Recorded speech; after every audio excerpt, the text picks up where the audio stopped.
All right, what's up, guys? This is the Cerebral Spice Rack. We're here for another episode on why you and your family definitely need to think about getting out of California. It's becoming worse and worse here every day. Obviously, with the COVID situation, the homelessness situation, all the prices and taxes we got to pay. Um, I got my two friends, Chris and Nick, here. They're gonna be chiming in from time to time on all the links we got going. So I'll let you guys introduce yourselves really quick while I get this shared out. So if you want to introduce yourself first, Nick. Yeah, my name's Nick. I'm Sacramento, electrician. Just a lot of this stuff going on in California just really affects me personally, with my kids, my family, business closures, it just, yeah. Yeah. But we're going to get going on the links here. All right, so the first one we got for you guys, we're gonna be going from less serious to more serious, and we're gonna start with prices. And also, this is our 1 year anniversary. We started our first episode last year, so 11 episodes in, not as many as I hoped for, but gonna keep it going. So let's get into these links. The first one I got for you guys is gas prices in California, and this one is it's a little crazy because just to see how much we're paying. So how much you pay in taxes and fees for gasoline in California? So an Irvine-based firm says the amount comes to about $1.19 per gallon, and some of those costs are associated with state programs to reduce greenhouse gas emissions. And if we go down here, we can break it down fully. We got about 40 cents in fees that we're paying, plus another 80 cents in taxes. And that is a crazy amount of money that we're all paying out, just in taxes and fees per each gallon of gas. So I'm sure you guys, you guys have cars, right? You guys have to drive, and same as me. Yeah. So yeah, dude, fucking driving a truck, dude, it's fucking expensive. yeah. What do you have? A Ford or Dodge? Tundra. Oh, okay. Well, I got a 2020 Tundra and a Corolla. So I was driving the Corolla, and we upgraded when we had we had kids, so we had the more room in the truck for 3 car seats. And my wife was driving that, but it got too expensive, so she drives the Corolla now, and I drive the fucking Tundra. That shit's fucking, it's over $100. My credit card shuts off before it fills up. damn, that's crazy. Just on the Corolla, or No, your on the Tundra? Tundra. On the Tundra, I'm driving the Tundra now. Because I'm driving shorter distances because she's going back and forth from Folsom and Sacramento, and dude, it's fucking. It hits you like, oh. Dude, in other states, I went out to visit family in Tennessee, and it's like $2. Yeah. Right outside of California. Yeah. You go to, try Arizona, Nevada. It's like, it doesn't make sense because if they're producing it by the coast, like what? So it's cheaper the further away from that you get. Yeah, it doesn't make any sense. Well, we can see right here why it's so expensive. We're getting another $1.20 tacked onto it. Plus the average cost of gas, which is increased because the whole Biden, he shut down the Keystone pipeline, and he stopped new fracking on federal lands. So there's 2 big reasons why gas is shooting up, and obviously in California we got to deal with all these extra fees. This is a quick little thing I wanted to show you guys, and then I got a map for you guys too on the gas tax per state. Obviously, you can see here on the map, California is number 1. And you guys just saw from the last one, it's actually up 14 cents from this. So it only has 66.98 cents on here, but it's actually 79 cents in taxes. And we are number 1 in the nation for how much taxes we are on each gallon of gas, which is just fucking crazy. Did you have anything to chime in, Chris? Yes, are you able to hear me? Yeah, we got you. Yeah, we got you. Oh, you might actually be breaking up here. Oh no. Okay, so, oh no, there it goes. We just lost Chris. Hopefully he comes back. But yeah, around 79 cents per gallon. In some states like Missouri, they're only paying 17 cents. In taxes on each gallon. But, just a little thing I want to show you guys. I've been across the country. I went out to Michigan back in 2018, also up to New Hampshire. And when I saw the gas prices out there, it was amazing because I could fill up I had a Chevy Cavalier at the time, and I could fill up, I think it was only like $25 to get all the way filled up in like Nebraska. And they have some really cheap gas out there, which is awesome. But, as you guys can see, we're paying exorbitant fees for gases for just gas, per gallon of gas. Anyways, we'll get to the next thing. We'll get one more thing on the gas. Hopefully that's the last one. Yeah. So average price is $4.68 here in California. That's the highest of all the states. We are paying the most gas when we have so much natural resources under our feet, and also so much off the coast, but we're not allowed to drill. And it's ridiculous that one of the most resource rich states in the country has the highest price of gas. It's just, this is what policies that are pushed by democratic policies do. Environmental policies, they make everybody, and especially the poorest people, pay the most for gas. And it's really, obviously they're trying to get everybody off of gas powered engines and vehicles. They're trying to make everything go over to EV, but you can't get an EV vehicle or an electric vehicle unless you have a lot of money. I think that, they're 40 or 50 grand. Yeah, 40, 50 grand. You want to buy a fucking electric vehicle? That's not, like Buttigieg fucking was saying some shit about like, oh well, I know gas prices are going high, but we have electric. Like they act like they act like they're not speaking to the audience. Like most people can't afford the shit that they're like, oh, that they're pushing. They're pushing. Yeah, it's just yeah, exactly. So minimum price $40,000. And like most people are making around $30,000 a year. They can't afford a new car like that. I mean, I have a 2009 Dodge Challenger, and it gets like 20 miles a gallon. I could have gotten a car that gotten better gas mileage, but that was my dream car and I really wanted it, and it gets about 20 miles a gallon.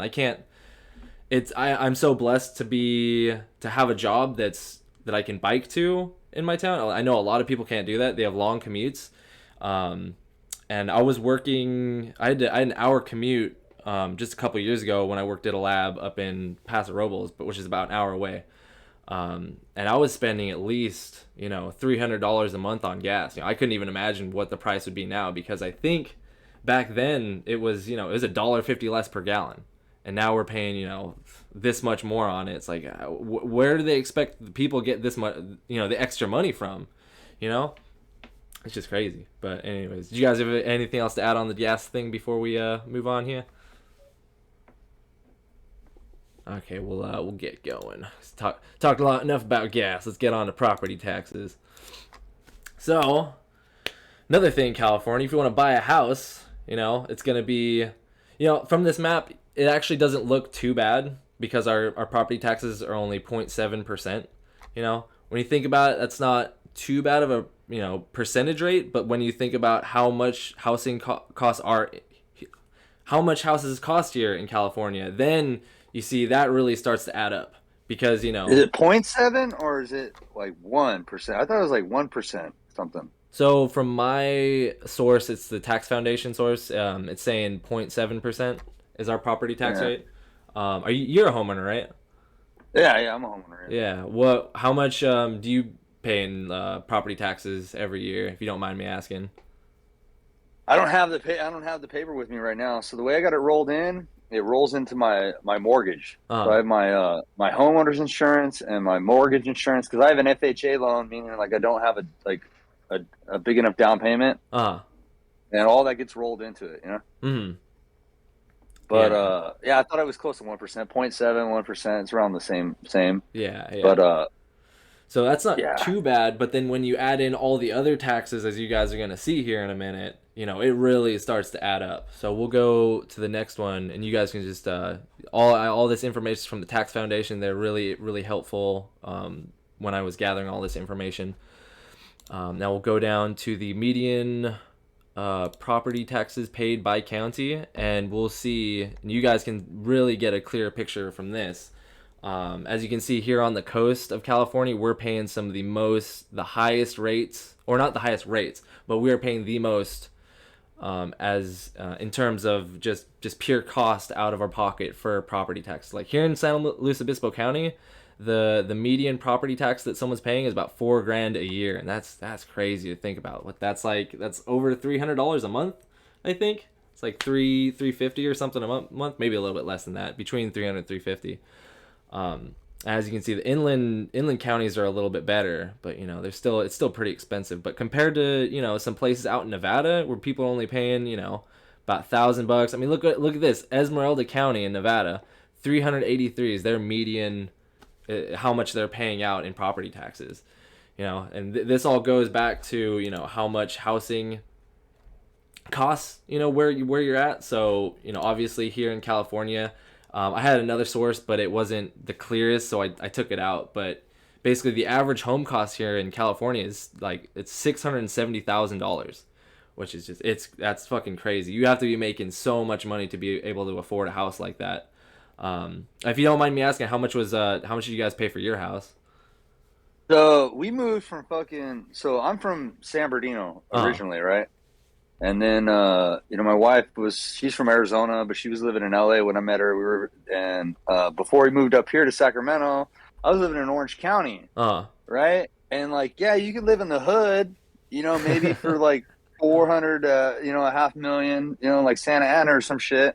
Jeez, and it's probably the same thing as San Luis Obispo. The closer you get to the coast, if you want to live in like Huntington, Newport, all those places, I couldn't live any of those places. So I got moved up here, like for a job. My job moved me up here, and I bought my house for $230. Damn, that's 3 years ago. That's pretty good. 3 years ago, right? So it's like, you got the Bay Area super expensive.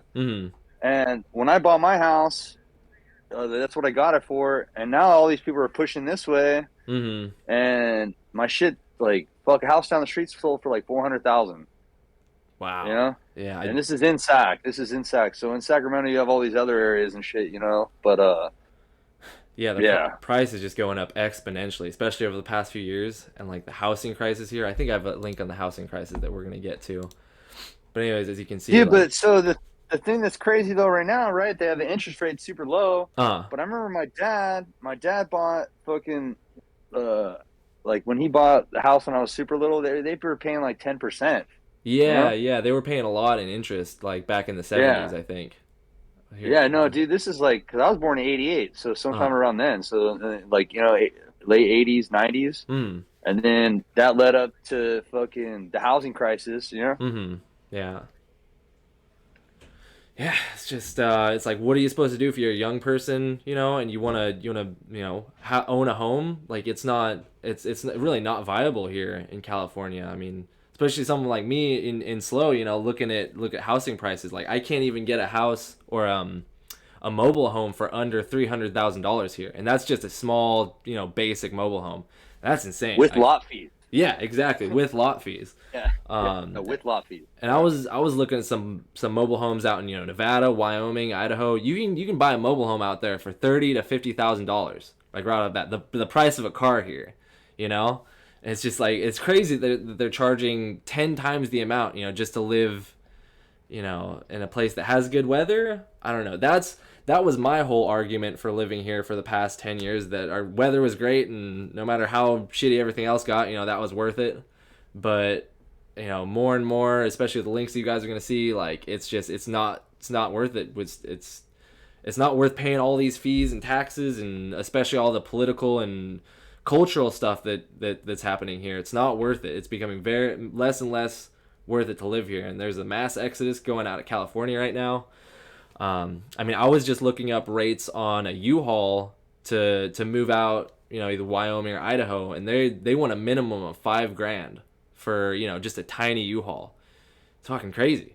They're gouging people, and they're really making as much money as they can on people wanting to get out of the state because of the shitty policies, which is, I guess capitalists are gonna, do what they can to make a profit, but it's kind of it's hard for people who don't have a lot of money to get out of the state. It's almost like they're trapping us in here, And I'm sure that's due to a lot of regulations, a lot of emission standards here in California. Like there's a certain type of truck you can't buy here in California, which makes moving a lot harder, especially it just makes moving of anything harder, commercial, residential, anything. But yeah, it's moving is a thing, right? So where I was living in an apartment. I wouldn't have moved anywhere if I wouldn't have got moved, because you got to have the down payment, you got to be able to get the moving truck, moving expenses, all that. like, and most of that is probably more than you make in like a couple months. Yeah, exactly.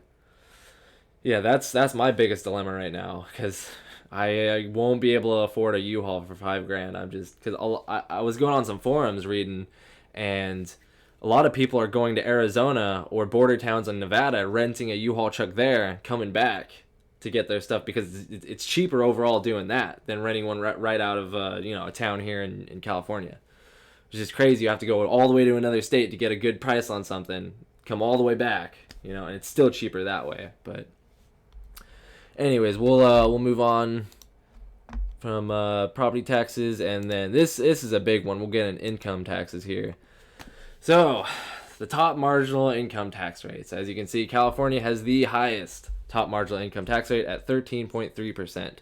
Now you tack that on to everything else we're paying, property taxes, sales taxes, gas taxes. We're getting screwed. We're getting screwed out of our fucking money here. And this is why it's so hard to make it in California, because before you even get your money, that you work for, fucking 30% or more of it's going to either the government or fees or something else that really is hurting a lot of people that don't have a lot of money. And that's what's causing the homelessness crisis here. It's what's causing the poverty crisis here. It's just, I just don't understand why they can't see that some of the policies they put in place are directly affecting, the poorest income earners. It's like they don't. It's like the policymakers here, especially the super majority of the Democrats have. They don't. It's like they're blind to see the issues that are that they caused themselves. And they could roll some of this stuff back real easily, but they don't want to give up their power, and they know they're making a lot of money on this. But did you guys have anything to add on income taxes? Income tax is just crazy here. Nah, it's crazy. Yeah. As you guys can see here, there are a couple states that don't have income taxes, which is fucking awesome. Washington, Nevada, Wyoming, South Dakota, Texas, Tennessee, Florida. Just amazing. Well, that's also why they're trying to push for that SALT tax thing, dude. So it's like, the Democrats pushing for that, with the SALT tax, because that eliminates the state tax before you do your federal taxes, right? About the that's what they're trying to push back into the tax thing, right? So, states like Texas and Nevada and whatever, like, through the Biden administration, they're trying to get that SALT tax back where you're actually able to deduct it, Really? And those other states are getting fucked, though, because they don't have state income tax. So they're getting fucking the full weight of the percentage or whatever, right? Yeah. But, and without that, we're getting double fucked. We're just paying out more money in general. Yeah, it's getting screwed in every way. Taxation is theft. That's my opinion. But even though it's theft, I still think that there should be a limited government that's funded. Courts, police, that kind of stuff. All this stuff that they're funding now is just it's just crazy. All the crazy research that they're funding.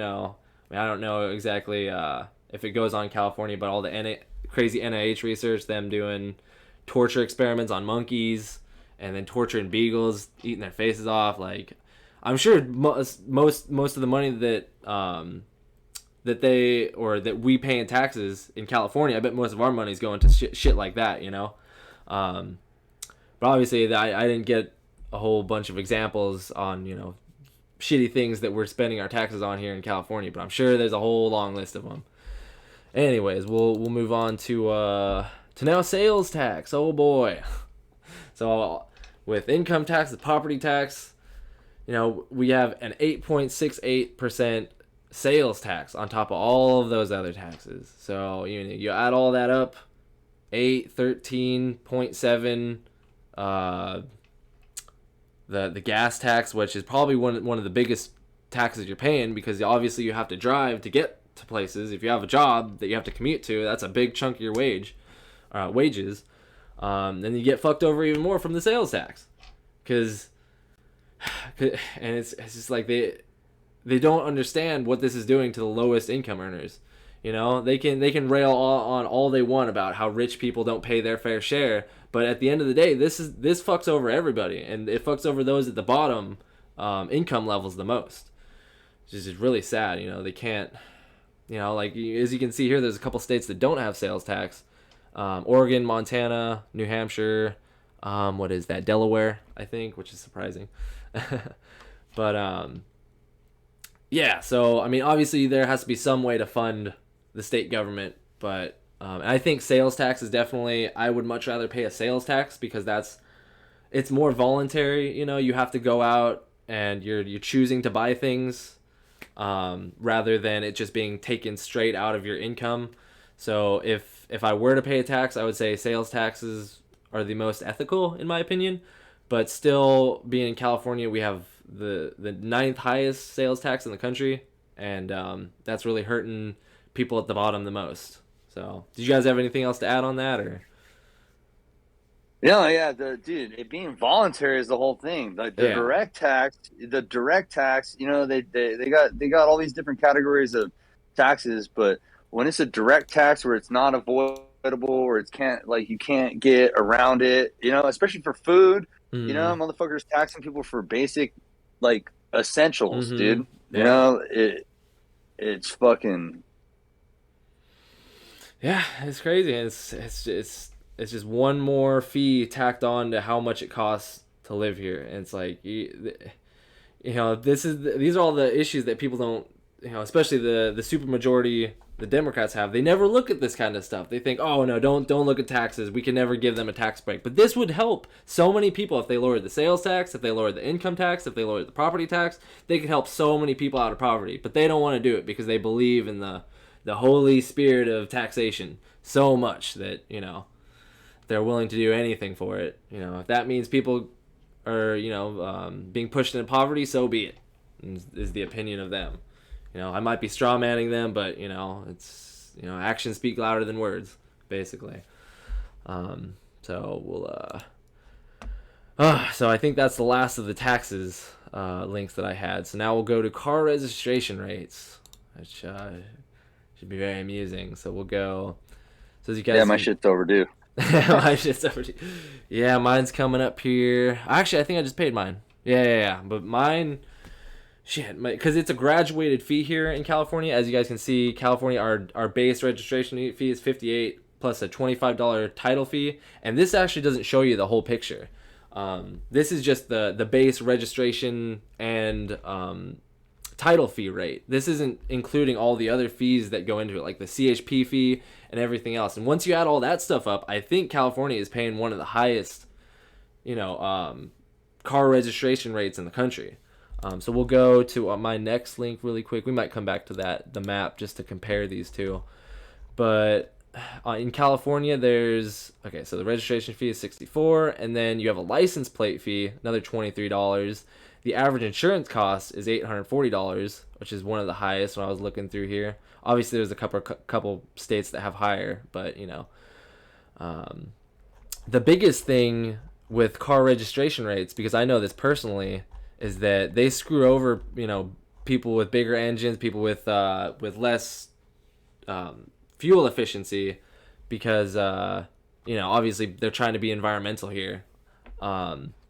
And what is it here? I can't find it. Yeah, dude, I got hit with fucking I don't know, it was like something like $700. $700? It was like, yeah, dude, some shit like that, right? And I was like, I didn't have it because for the Tundra, right? So the Tundra, right? We had it for like 1 year, came around, and didn't have it like at the moment, right? Yeah. Fucking $700.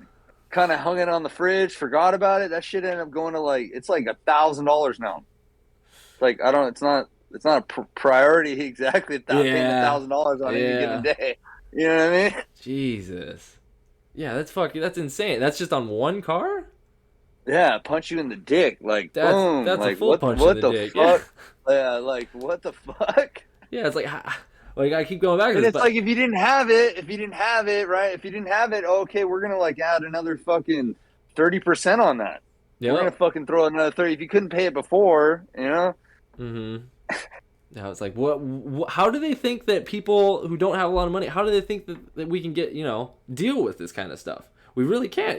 People that are living paycheck to paycheck, they struggle every year with their, their registration. I mean, for me, fuck, when I had my Cavalier, I think the registration was like $120, which is kind of expensive. But now since I have my Challenger, it's like $260 every year, which is so I think California does it based on value, the value of your car. I don't know how the fuck they're charging $700. That's insane. It's probably No, because dude, it's a like truck and Corolla all that. was like $200, Uh-huh. like, or less. $200 or less. It's not, it's like it's Corolla, dude. Mm.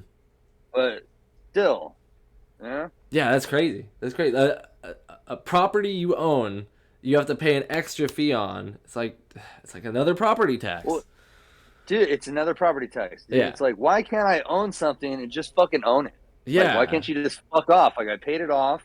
It's done, dude. Mm-hmm. Yeah. Yeah.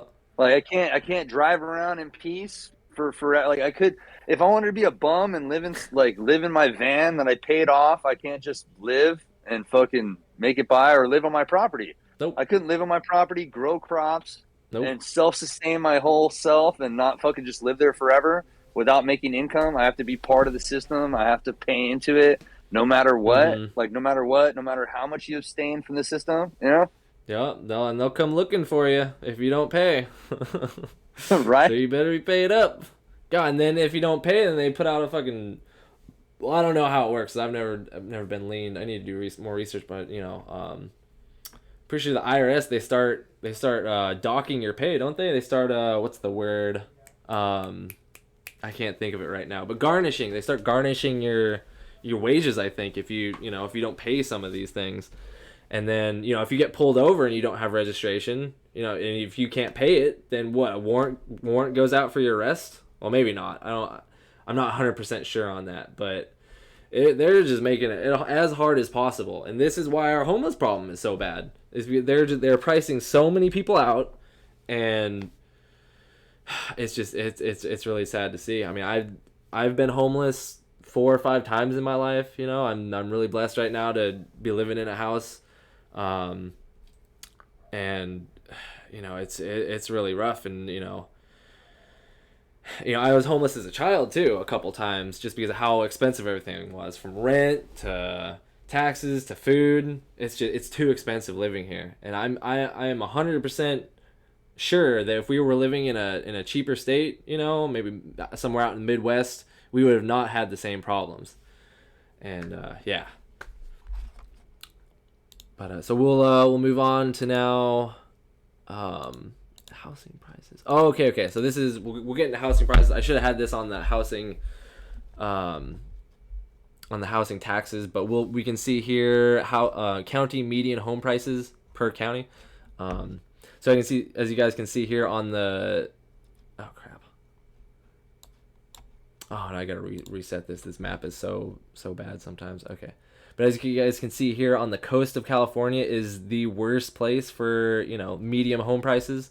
You're paying, what is it here? From $750 to $1 million per house. And that's just crazy. I mean, and then the people in San Francisco that are paying almost $1 million just for a little shack, it's fucking crazy. But anyways, just wanted to show you guys this map, give it a little resource for the median, median home prices.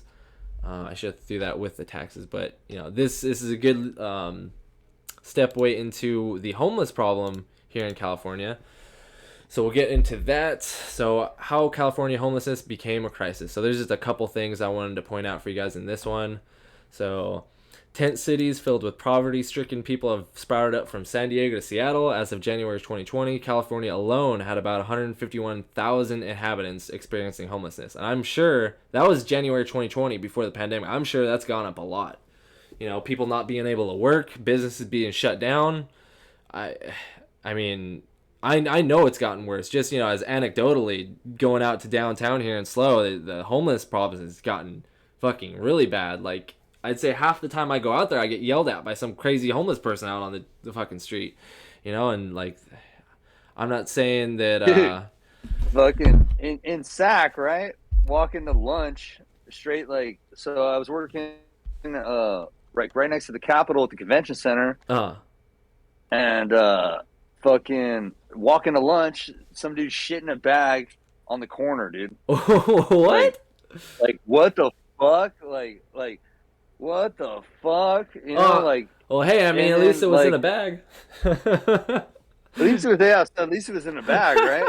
Yeah. It's not the whole No, San. and one of the chicks my wife was working with was working in the city. She works out in Folsom, which is outside, outside of Sacramento. And her friend was working at a salon in Sac and had to like fucking like no, she owned it, all right? She Uh, owned a salon in uh, Sac and had to get the fuck out of there because like there was yeah, people just harassing in front of the spot, dude. You know? yeah. When was that? Was that last year? Or? No, yeah, just like yeah, she got out of there when the pandemic kind of hit, but it was like the spot was burnt anyways. Yeah, Like fuck it. She just dipped out. She just gave up on it. yeah. Who blames her? I mean, with all the crap that's going on down there, I would never want to own a business anywhere in any downtown of any city in California right now because the homelessness problem is just it's scary. Like, so personally, I had one little issue like So me and my girlfriend and her friend were out one day. We were just getting lunch, and we were coming out of a restaurant, and like I don't know why this homeless guy got mad, but I think he thought we like cut him off walking or something, which is kind of stupid. You can't really cut people off walking, but anyways, he started following us and started just talking shit behind our back, and I'm getting mad because he's talking shit. And I don't know if this is the smartest decision, but I turned around. I was like, "You want to say something to our face, motherfucker?"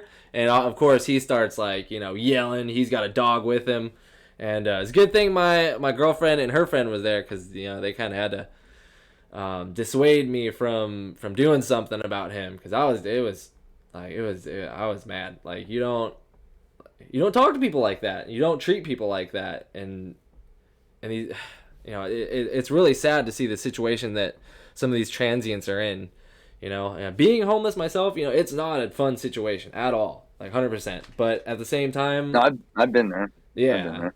yeah, but at the same time, you have some of these people out there that are just completely like whacked out and crazy, and like they're causing it, like they're a danger to the public. Like I swear to God, like Oh I no, dude. So from my experience, right? From my experience, dude, it's either like either people are drugged up, doped up, mm, alcoholic, or they're crazy, yep, and then there's the people like me and you that float for a yep, second and we get out of it. We yep, get out of it. It's mm, like we're not trying to be there. no, We're not no, trying to be there. And when you're at the fucking bottom, like, dude, that's why they like to waste all this money on homelessness because they can't prove where the money went. Because like when you needed fucking some help, dude, that it's not really that easy to it's get not there, that. no. It's not, dude. No, But you got fucking tweaks and crazy motherfuckers just collecting checks, going to mm, soup halls yep, on repeat, on mm, repeat. So like I went to so you're from Santa Luis Obispo, right? So I went to yeah, the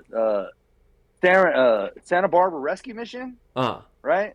Right. So there's a spot in Santa Barbara, right, uh, where one side's like a program and like one side's like a homeless shelter thing, right? uh, So like the people in the program are like helping out the poor, actually, like right there, they get a yeah, cot and a meal, yeah, come through and all that, right? But you see them on rotation. You're there for long enough, like the first and the 15th hit, and nobody's fucking there. mm-hmm, You know, the yep, same people just coming through, right? mm-hmm, And they're not like trying to get up out of it. But I mm-hmm, mean, other than that spot, dude, like it's hard if you're not really mm-hmm. trying to do it. Yeah, yeah, and it's the shitty thing is that the longer you're homeless, the more the more despair you feel in your heart because you're just I mean the feeling of being homeless. It's just like there's nowhere to turn. You don't have any hope, and it's just like it's really and that's probably why a lot of these people turn to drugs because there's nothing else for them, like and it's a good thing I never turned to drugs or anything like that, or at least any hard drugs, but. Oh no, yeah, Yeah, but it's I can see the pathway that happens with homeless people. You're down in the dumps. You want something to make you feel better, and you got some drugs. I could see why they do it. And then that eventually leads to these violent and violent homeless people, and then people shooting themselves up on the street. And leaving needles everywhere, and that's not fucking safe at all. They have a whole needle and program in San Francisco and LA, and I think New York just started a program which I need to look more into it because I'm not sure how much I agree with it. But they started a program where they're giving out, or they have a place for people to come do their drugs, which I don't know. I don't know how much the state should be encouraging heavy drug use, but you know, it's getting them off the streets.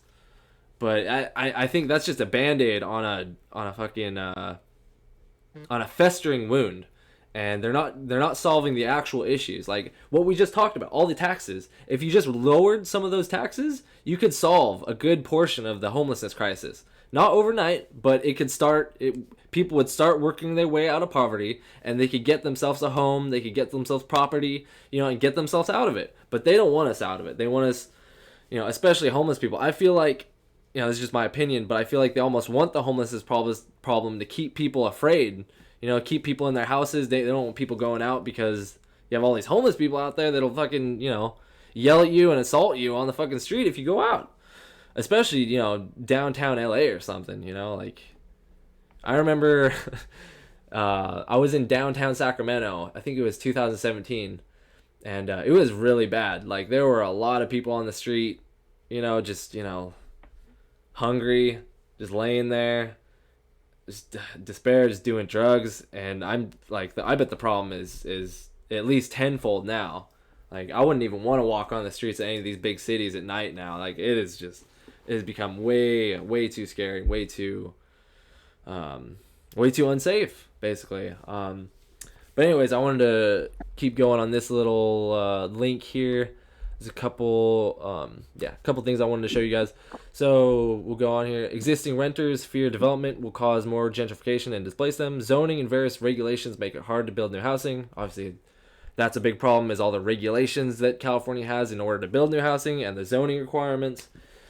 And many advocates say California needs some kind of new rent control program, but the city of San Francisco passed a rent control law back in 1994, which helped keep existing renters from getting displaced, but only exacerbated the deeper problem of rental scarcity. So, you know, they grandfathered in a few people, and, you know, I bet it was good for those couple of families that got rent control, but they just exacerbated the problem because, as it says here, it convinced a large number of San Francisco landlords to take their rentals off the market by doing such things as selling their units as condos or bulldozing them and building new ones because the law didn't apply to new construction. And research finds that of those properties that fell under the new rent control law, there was a 15% decline in overall rental supply and a 25% decline of rent-controlled supply in the years that followed. So this is what happens when you implement these socialistic, these communistic fucking policies. You think it's going to help because it sounds good. Emotionally, it sounds good. All these people here are, you know, they're so empathetic, they're so sympathetic. But then when we get to the facts, the research found that 25% decline of the rent-controlled supply. Like, or overall rental supply of a 25% decline. So that's a quarter of the houses just bam off the market because you wanted to put in rent control. And these fuckers that want to put in rent control for the whole state, they're just gonna make it like San Francisco. It's gonna decrease the amount of properties available, and landlords are just gonna find another way around the law, which is gonna make homelessness and housing even worse. I don't understand how they can't see the outcomes of their policies and how it's moving us backward, not forward, in terms of how fixing the housing crisis. Do you have anything else to add on that? Yeah, just any intervention, dude. The second the government touches anything, it becomes more expensive or shittier, like immediately. So like, you know, Medi-Cal. If you're on Medi-Cal, it's shitty, dude. Like, most doctors don't want to accept you. You can't fucking even find a doctor that's going to accept you. Or the government touches it and subsidizes, and it becomes more expensive, like college. You know, the government fucking touches fucking government-backed loans. All of a sudden, more people were applying for fucking, you know, you went to college, dude. You know, you fucking know it becomes more expensive. The second the government touches it, it becomes more expensive and more shitty. You know. Because these people trying to collect rent, if they can only have a set amount, they're not even going to be doing the repairs or upkeeps, and it doesn't incentivize people to build new places. Exactly. They know it's a set amount, you know. Yeah, exactly. Or they're going to build shitty housing. Exactly. Shitty housing from the gate. Yeah. You know. Yeah, they really don't realize what their policies are pushing. Because if I was a landlord, I would I would want to get the fuck out of California as soon as possible. I want to sell the house, build somewhere else, you know, because all this crap, you know. I feel like it's kind of their goal. Like they want a heavily divided class system here in California, so they can keep everybody fighting and at each other's throats, so they can keep power, you know, indefinitely. Basically, that's what gives them this, or you know, all this. But support. dude, they also go ahead. They also waive all these fucking environmental shit for like major projects that have multi-million dollars in the project. Like for the Kings Arena, they fucking suspended that shit so they could build it without all the fucking shit trying to stop it, you know. But anytime you try to build like a multi-family complex or an apartment complex, they get bogged down by all this environmental shit, so they can't even build affordable housing. Yep, that's a more from the gate, you know. Exactly. And then when you can't build housing, people can't afford the houses, and then you make more homeless people. That's what they're doing. That is literally the direct cause of their policies here. If they wanted to help solve homelessness, they would roll back regulations, roll back these zoning laws, let people build where they can build, and stop putting these environmental regulations on everything that make, you know, building a house so expensive, you know, especially for, you know, stuff in the Green New Deal that they're trying to pass nationally, where, you know, you would have to retrofit every house and every like property in America to make it green. You know, that's not going to be free. That's going to cost so much money, and that's going to displace so many more poor people, and put them on a path to homelessness. And it's like, at some point they got to realize what they're doing. I refuse to believe that, you know, at least some of them aren't that stupid. I feel like they're doing it on purpose, and which is they are. Yeah. The next thing after COVID is going to be climate. Mm-hmm. Yeah. That's the next thing that they're going to be pushing. Well, they're trying. Well, they're trying to wrap it up all in the same box right now. COVID policy, environmental policy, you know, the whole Build Back Better plan. You know. They want a new normal. That's what they want. And then their new normal is going to cause a lot more pain in people that they claim to be helping. So it's just sad. And it's sad that people can't see through, you know, they take advantage of people's ignorance, and they just say things that sound nice, but in the end it hurts us. They end up hurting the people they claim to help the most. And it's really sad.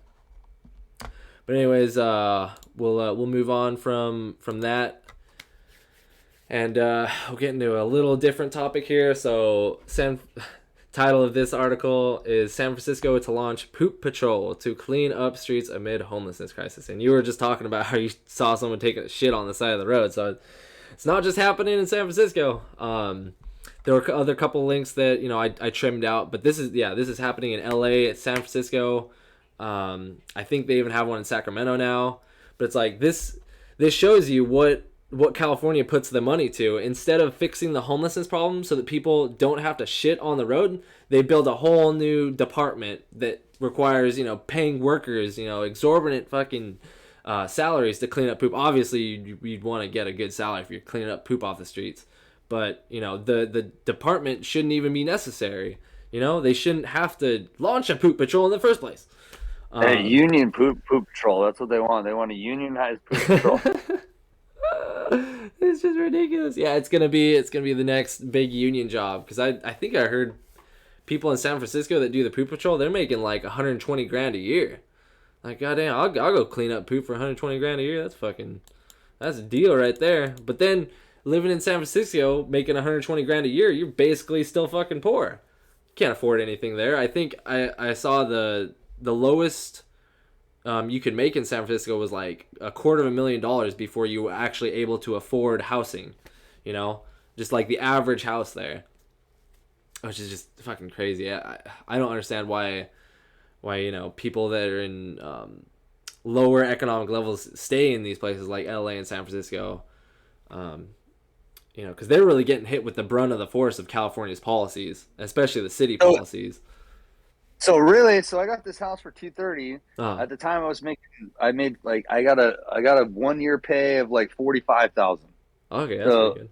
if that's what I got qualified for, you got to figure if you're gonna live in one of those fucking crazy fucking places, you got to be Mm. making fucking 150. You know? Mm. Yeah, because they're trying to sell condos, apartments for like 800,000, $1 million. Like that's the base price down there. It's just To live in the studio.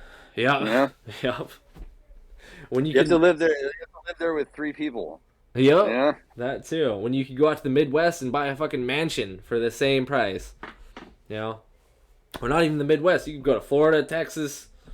You know, even the probably the Northwest is cheaper than fucking some of these cities, and that's why the homeless problem is so bad. It's like they just keep contributing to it.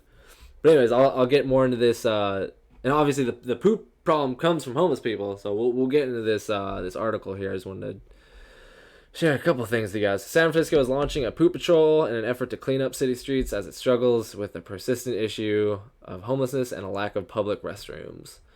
And pretty much that's all I wanted to bring out or shed light on here is that there's a poop patrol in San Francisco, and they should, instead of fixing the problem of homelessness, they spend even more money on a new department. It's really sad that they can't see that the problems are made by them, and they're exacerbating the problems, and it's not going to get any better. It's only gotten worse.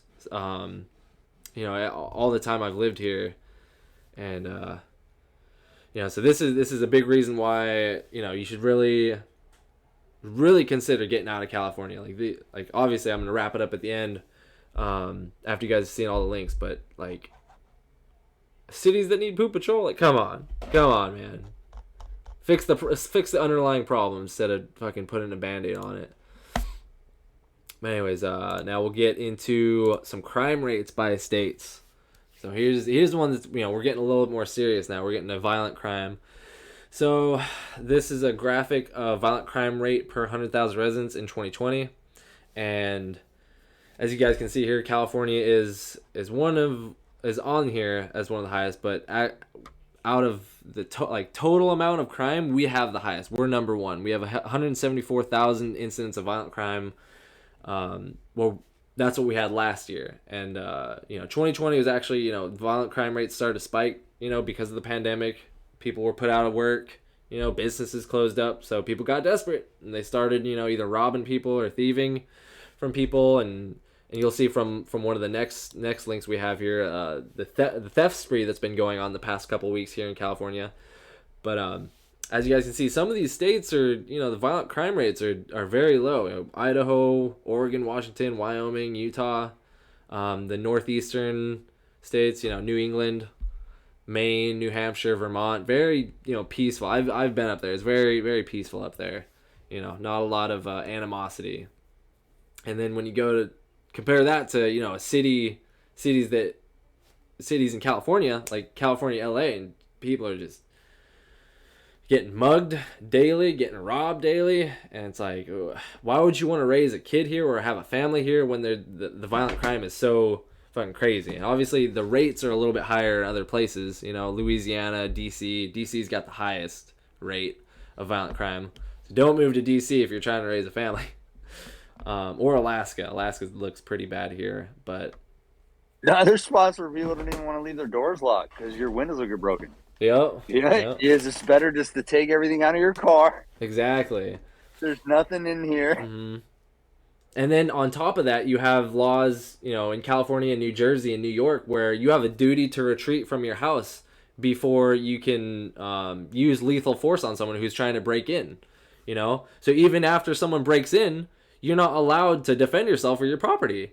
And it's just fucking backwards. Because, like, if someone broke into my house, like, they're getting shot. Like, I'm sorry, but that's what's happening. Like, I'll deal with courts later, but they ain't stealing my shit. They ain't taking it. And I can't wait to live in a state that has constitutional carry and stand your ground laws, because No, that's a big thing, dude. So, Yeah.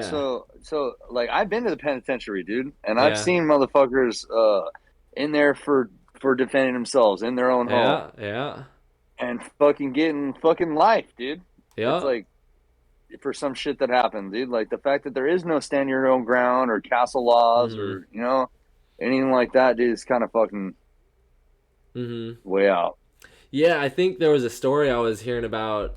This happened like over 10 years ago now, I think, but I'm pretty sure it was in California. I need to look it up. But anyways, there was a woman owned a house, and she was sleeping, and someone broke in to her house. Like she had roof windows or something, and they broke in through the roof, and they fell and they cut themselves on a knife. And they were the person who broke in was able to sue the woman for getting hurt into the house that he was breaking into, and he won that lawsuit. I need to look it up more, but anyways, here let me see if I can find that really quick. If there's anything else you wanted to add on crime rates. No, dude, they let out. So I seen they fucking let out the fucking rioters, dude, that were like smash and grabbing or something. Oh yeah, Did you see that? yeah. Wait, say that again. Sorry. No, so like the people in LA, dude, I seen something today. I just remembered, right? Where like they had a bunch of smash and grabs in LA, right? And 15 people got arrested, and they stole like 300,000 plus of fucking shit, and 11 of them are already out. Oh yeah. So I didn't hear about what happened to him, but yeah, that's actually the next link we're going to is the theft spree. But just before we get to that, I actually found the story on here. So a burglar sues California homeowner who is 90 who returned fire. Oh, this is a different one. So I think they actually won. Let's see here. Did he win the case? This must be a different one than the one I was thinking of. But now he's suing the man. So it doesn't look like it's gone through yet. I mean, it happened back in 2012, so it's probably info on it somewhere. But yeah, you can literally, if you break into someone's house and the homeowner shoots you, you can sue him here in California, which is fucking crazy. It's fucking insane. It's like they back up criminals in this state. Like they're supporting them. Obviously, what you just said, people them letting them out. You have all these corrupt district attorneys that just let out violent offenders for seemingly no reason. It's fucking insane. But anyways, yeah, let's move on to the theft spree so we can talk about it a little bit. So if you guys didn't know, yeah, there's been a huge crime spree. And the title of this one is Newsome directs the CHP to increase presence near major retail sites amid wave of thefts.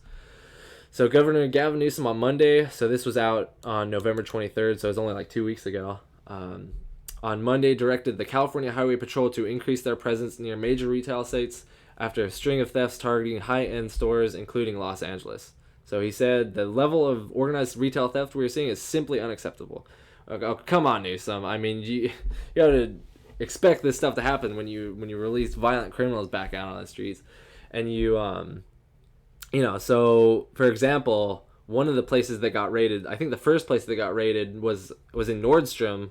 Was a Nordstrom in the Bay Area, where 80 people came through and ransacked it, and police called it a clearly planned event. So, and not only that, but there's a Nordstrom and Louis Vuitton, Fendi. Obviously, you can see all these other businesses that got broken into in San Francisco, and not only San Francisco, but San Jose, LA is having problems with this. It's. Like, this is what's starting to happen here. People are getting desperate, so they're getting together with gangs. Because I've heard that's who organized this, was fucking organized crime. Gangs here in California going in, organizing an event to break into stores, loot as much as they can. Especially now that since you can't even get charged if you don't take over, I think in San Francisco, like they only charge you with an infraction if it's under $900. Or something. So it's really sad to see how our policies are really affecting, or almost encouraging theft. Like when you don't prosecute criminals for stealing, what do you think they're gonna do? You think they're gonna steal less? No, they're gonna steal more. Anyways, did you have anything to add on that? No, yeah, you can't, dude. So like, you can't let people out right away. And expect them not to keep doing it, Like, I get, like, dude, we should fucking totally legalize. We should get rid of fucking no victim fucking crime. Mm. But if you're taking people's shit or you're hurting people, like, you should be held. Yeah, Yeah, exactly. I like, mean, we saw that with the Waukesha guy, fucking, a week ago, where he was let out on $1,000 bail after violent crime, like him like assaulting someone or something. I think he like ran someone over with his car, which is kind of ironic. That's what they released him on, and then he goes and does it. But it's like you have these corrupt district attorneys just letting people out, or not even prosecuting them in the first place. And what do they think that's gonna do? It's gonna encourage people to fucking steal. So, dude, I've been held on $100,000 bail for a dime bag. That wait, motherfucker what? got let out on $1,000. Yeah. $1,000 for in here in California? No, that dude got let out for hitting that people with a car Uh-huh. for $1,000. Yeah, And then got out and killed all those people. Yeah. I was held for $100,000 on a dime bag. That's fucking insane. In around like 2013, 2014. Uh-huh. So it's like, Was that here in California or yeah, California, yeah, here in California. what? $100,000? What'd they end up doing to you after? Did you get out of it or? No, I had to sit. I sat. So I sat. I did a parole violation, or a probation violation, whatever. I had to do 6 months before I could even bail out. And then I had to bail out. Fuck. I had to bail out, right? And I got in a car accident before that, right? So I happened to fucking have some fucking money, right? Like I was in they arrested me with a halo on my head in a wheelchair for a dime bag and gave me $100,000 bail. What the fuck? Yeah, I had to sit for 6 months. Got out on, I did my probation violation. Had to bail out, give him 10 grand. 10 grand. And then fucking fought it. And I fought it all the way up until they fucking did the Prop 47, and they dropped it to a misdemeanor and time served. Oh, yeah. So that's before all that shit came into effect. So it's like they got the shit all fucked up. It's like so it's like what you were doing before was too much, but then what you're letting off now is too much. Like there's like it's completely opposite how they should be prosecuting crime. They let out all these violent offenders, but then they'll lock people up for personal choices that aren't affecting anyone else. And I'm not sure where that was. That in San Bernardino or? Yeah. It was okay. Probably just no. Yeah. So this doesn't make sense. So it's like shit needed to change from when I was in jail, but like what they're doing now, what they're pushing is fucking not what I would do for even someone who's been in jail, dude. You know what I mean? Like, yeah. Like I even know that you're not supposed to be fucking doing what they're doing. Like certain people should be held. Like, fuck. I don't know, man. It's just like they're getting it all wrong. Both sides. Both sides getting it wrong. Both sides of what they're pushing. Yeah. When fucking we're here seeing how it should be. You know what I mean? Mm-hmm. Yeah, because the conservatives, they're way too hard on crime most of the time. They want to lock people up. Like, for example, you just had, some weed, and then fucking, Oh, it was more than weed. It was more than weed. Oh, okay, still, okay, gotcha. But yeah, like so they want to prosecute you as they want to throw the book at you, and then you have the Democrats and the liberals on the other side who don't even want to prosecute violent crime. They just they just want to let them out. It's like, yeah, they're both fucked up. We need to be arresting and holding these people who commit violent acts towards people or their property, and we need to lower the what's it called, the punishments on nonviolent crimes. Specifically, drug crimes, and I think that's the biggest one, basically, drug crimes. Because people are the theft crimes. So the theft crime, though, the thing is, it fucking just rolls into each other, right? Mm-hmm. So it used to be they at least hold you, and then you got to go and whatever for a theft, and then at least you have the petty theft with the prior or something on it, right? But I know, fucking from what I've seen, it's just like no matter how many times you steal, when you finally go to court, they just push it all together. So if you get let out a day for stealing, it's like they just go back out and do it again. I think they're smart enough to realize what they're doing here. I think they're encouraging this stuff, well, implicitly encouraging it to make people scared to make people afraid, and they live off that fear. They want to keep people afraid so that they can stay in power.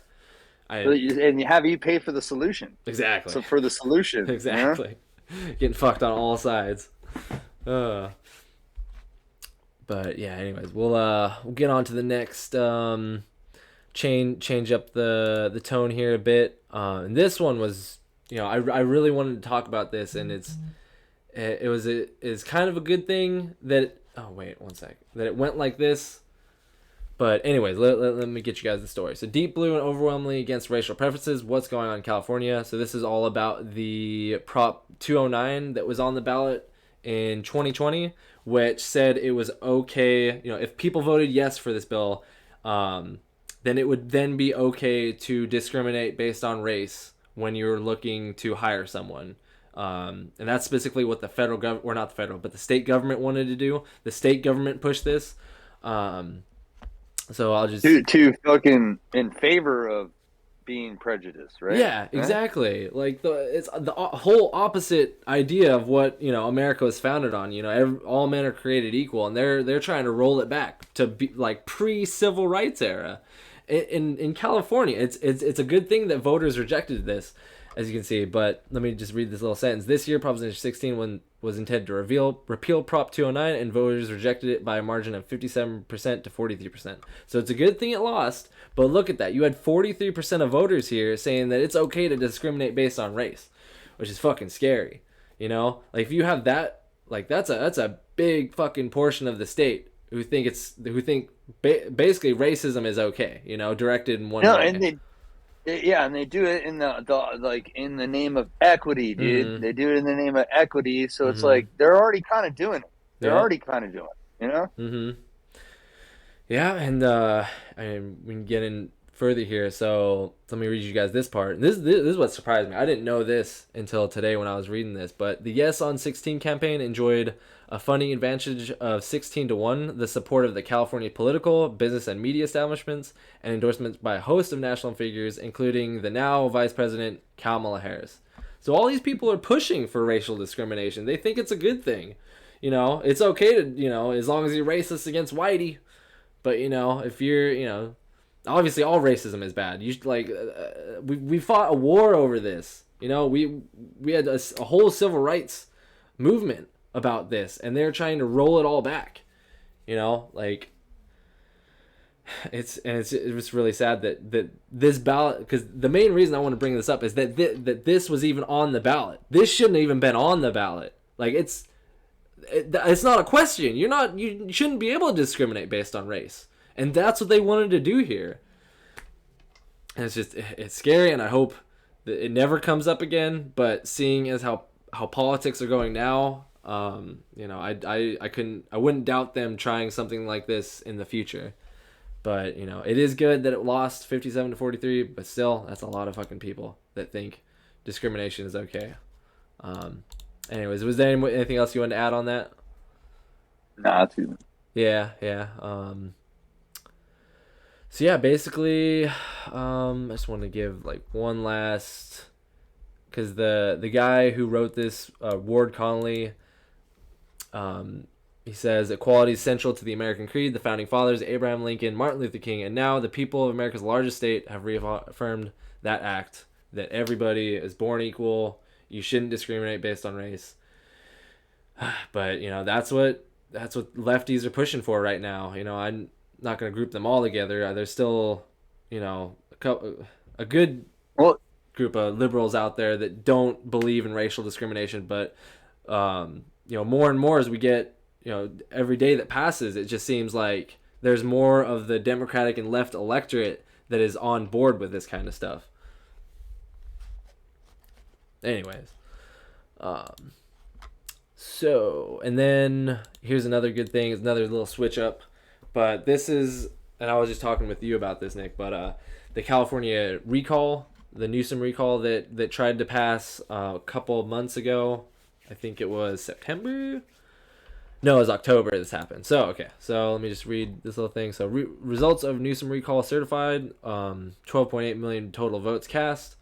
And on October 22nd, 2021, California certified the results of the recall election targeting Governor Gavin Newsom. And on September 14th, of the 12.8 million voters who participated in the election, 61% voted to retain Newsom and only 38% voted to recall, which is just really sad because, you know, when I got the ballot, they made it out to be this whole Republican-led effort, which it definitely wasn't. The people who started the recall Newsom proposition, or not proposition, but it was a petition. The people who started it were Democrats, I'm pretty sure. And there were a lot of Democrats who were involved. A lot of Democrats, moderates, of course, Republicans who wanted him out. But this was not just a Republican-led effort, because there were a lot of businesses, a lot of business owners who were very upset at Governor Newsom, for shutting down the whole state.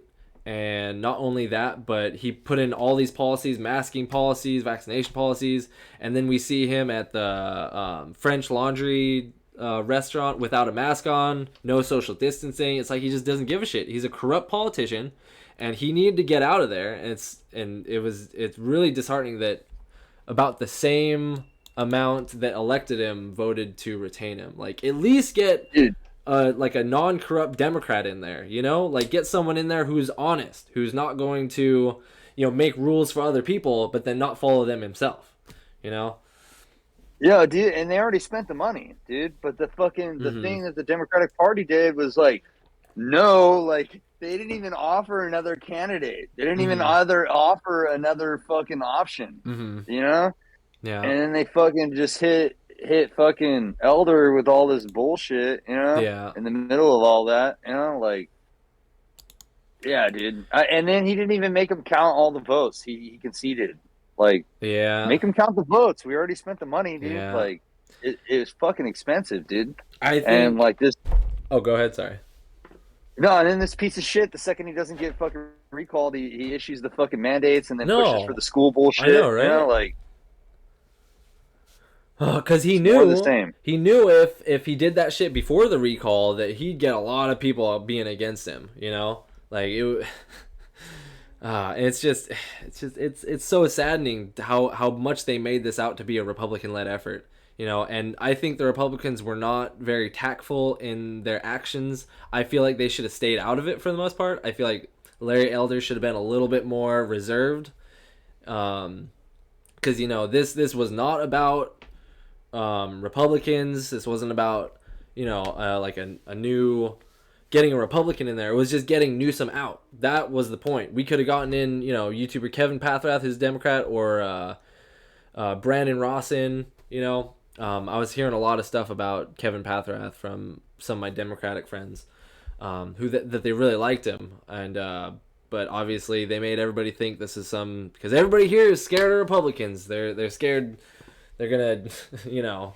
Well, he was more libertarian than some of them. Yeah, Larry Elder. On a lot of issues, you know. Mm-hmm. Yeah. They paint him out to want to, you know, destroy minimum wage laws. Whereas, like, if a Republican did get in as the governor, they wouldn't be able to do anything, you know, because the legislature is fucking, you know, 70 or 80% Democrat, so they have a supermajority, so they'd be able to veto anything that he did. But then the good thing would be that he would be able to veto anything that they did. So personally, I like deadlocks in politics because the less the government can do, the better. Basically, no, that's one of the best and worst things about government. Yeah, exactly. Yeah, like yeah, and it's really sad at how, like, it wouldn't have been so disheartening if it wasn't such a blowout. Like, I was expecting it to be close, but not like, what's the spread on this? Like a 23%, 30-60, something like that. But he conceded before they even finished. Mm-hmm. You know? He conceded the same day. You know, he pulled a Bernie and just was like, "Oh no, you got it." Yeah, I concede. It's almost as if, like, I don't know. It's like the Republicans here in California, they're almost being manipulated by the Democrats to ensure that they lose, you know? Like, I don't know, because like I said, a lot of people here they hear Republican, they just get afraid because they think gun-toting MAGA people, but... Dude, it should just be liberty or not, dude. Like left or right, we need more people that are about liberty. Exactly. Yeah. We have so many authoritarians in, especially the California government, but in the nationwide, in the nation government, obviously in Congress and the Senate. There's so many people that don't value the foundations of this country. The Bill of Rights. Keeping the government out of your life. No, a lot of people, they want that government intervention, and especially here in California, it's almost like they love it, and it happens where like you can't even I think I'm losing my thought here. Anyways, what's up? I'm going to Ross. Okay. Bye. Anyways, yeah, it's just like, if only we could have like a better system here where it wasn't just Republicans or Democrats.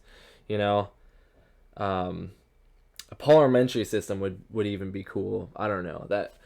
I know those kind of countries have problems too, but if we could just get in, like you said, a liberty versus authority kind of argument, then we could really start helping the nation, really, and getting back to our founding principles, or at least be in the conversation, dude. Mm-hmm. Yeah. Fucking, dude. I think now is the time, dude. And coming up in 2024. Like if we can get like Dave Smith in there to like fucking be on the fucking shit, at least be in the narrative. I think that's the way, dude. Dave Smith would be awesome. Yeah, dude. I'm telling you, if we can at least get into the narrative, like control the narrative, dude. Like you can see they're putting like Spike on the Kennedy show. Oh yeah, like fucking like the last couple, dude. The last couple, with Joe and fucking Gary Johnson, dude. Like fuck all those people, dude. Like the people that I've come across recently that are like the Mises Caucus and fucking all these people that are pushing this shit, dude. If we can at least be in the narrative, yeah, we can at least be in the narrative. Yeah, I mean, I remember back in the 2016 election, Gary did a lot of shit to fuck himself over, but the establishment was doing everything they could to keep him out of the debate, to keep him off of national media. And then, of course he makes those stumbles, what is Aleppo? And then sticking his tongue out for a reporter. Gary had, that year was the best chance for libertarians. And he just he blew it by just being a fucking dumbass. He didn't even have the basics. He got caught up on some interviews and he didn't even have, the basics. No. Dude, the basics of it, dude. That's the thing. At least being able to fucking have something in the narrative. Like, you might not be able to affect the fucking electoral college, but the Libertarian Party is the biggest fucking party other than Democrat or Republican. At least to throw that out there and getting fucking more libertarian or not libertarian, but more liberty-minded Republicans, liberty-minded Democrats. Through all this shit, I think this is at least bringing everybody more closer to liberty. Yeah, on all sides, because everybody's tired of it. Everybody's tired of it. Yeah. Well, I think a good portion are, but I think there are a lot of people that do support the authoritarianism. I think there are a lot of people that are okay with telling their neighbor what they should do with their lives, And that's one of the main reasons I want to get out of California, is because I think the majority of people here are like that. And I don't know. I think they make you want to think that more than it is. The media would want you to think that most people. So anytime they interview some people about some fucking fringe issue, they always have somebody that's like, "Oh yeah, I'm totally about it." Yeah. Well, they're not. They're not really showing what's really fucking happening. Yeah. Yeah. Hopefully the Liberty Movement picks up steam. I know it definitely has. There, especially with the stuff coming out of Europe and Australia, there are big liberty movements going down there, because they're starting to force vaccine people, and we'll get into this a little bit more with California, but they're starting to force vaccine people in Austria and Germany, and they got COVID concentration camps in fucking Australia. It's fucking scary, and they're just getting worse every day. It's just, anyways, yeah, let's move on to some of that stuff, because I think we have all the vaccine stuff right after this, or at least COVID stuff. So, with the next link we have here is from Timcast, And this is a crazy story. So, California County implements indoor mask mandate that includes private homes. So, local leaders in Santa Cruz County, California, imposed a new indoor mask mandate this week that applies to all enclosed settings, including private homes and apartments, which is the fucking kicker. You know, they're making people wear masks in their own homes, and like Fuck you. Yeah. Fuck you. That's just another law people are breaking, or a mandate that's not even a law. You know, like what? You know, what are the ramifications of this? You know, can cops come up to people's doors, you know, and they see someone in there that doesn't have a mask on, and they break in? Like, what the fuck is this shit, man? Like mind your own fucking business, you know? Like, it's one thing to mandate people in public wearing a mask, but to mandate people in their own home to wear a mask? No, fuck you. Get the fuck out of here. It's their home. They can do what they want, you know? Like, as long as they're not affecting someone else. And obviously, if you're in your own home, you're not affecting anybody else if you don't have a mask on. It's just insanity. But yeah, it's like in Sacramento, I got a thing of saying you can't burn firewood in your fireplace unless you check the app and check the wait, what? Check the air conditions. Really? Like yeah, they were trying to say that like I couldn't put a fire log in my house unless I check the thing to see the air quality and make sure that I'm not polluting on a certain day. So what if I burn a log, you're gonna come to my house and give me a ticket? Yeah, right. Because it snows out where you live, right? No, not in Sac. Not in Sac. Oh, okay. Yeah, Sacramento don't snow, but I mean, like you go fucking east of here, yeah, head towards Tahoe or whatever, you know. Yeah. It's like I wonder, is that just in Sacramento? It's like a city thing, or I don't is know. it a county thing? So I live in Sac. I don't know what they're doing with anywhere else, but you know, that's just in Sac. It's laughable though. Yeah, I mean, I wouldn't put it past them to be doing it in all these other major cities, you know. Like, oh, are you fucking cold? You freezing? And you don't have central heating? Well, you know, you can fucking freeze. You know, just like Jimmy Carter, put on an extra jacket. These fucking people, dude, just mind your own goddamn business. Like, humans have been burning wood for thousands of years to warm themselves up, and it's just like, get out of our life. I mean, I get maybe like, yeah, get out of our lives. I mean, I get maybe the brush burning, like, you know, because like, yeah, bro, like that, people like with property, you have to like call. Mm. I mean, I get that's cool because it's like the wind conditions. You might start a fire and shit, but like in my own home, in my fireplace, which is like the most safest place you could be burning a fire. Yeah, exactly. That's a good point to bring up. They're not letting you burn a couple logs in your fireplace when they let fucking half the state burn by not controlling the forest.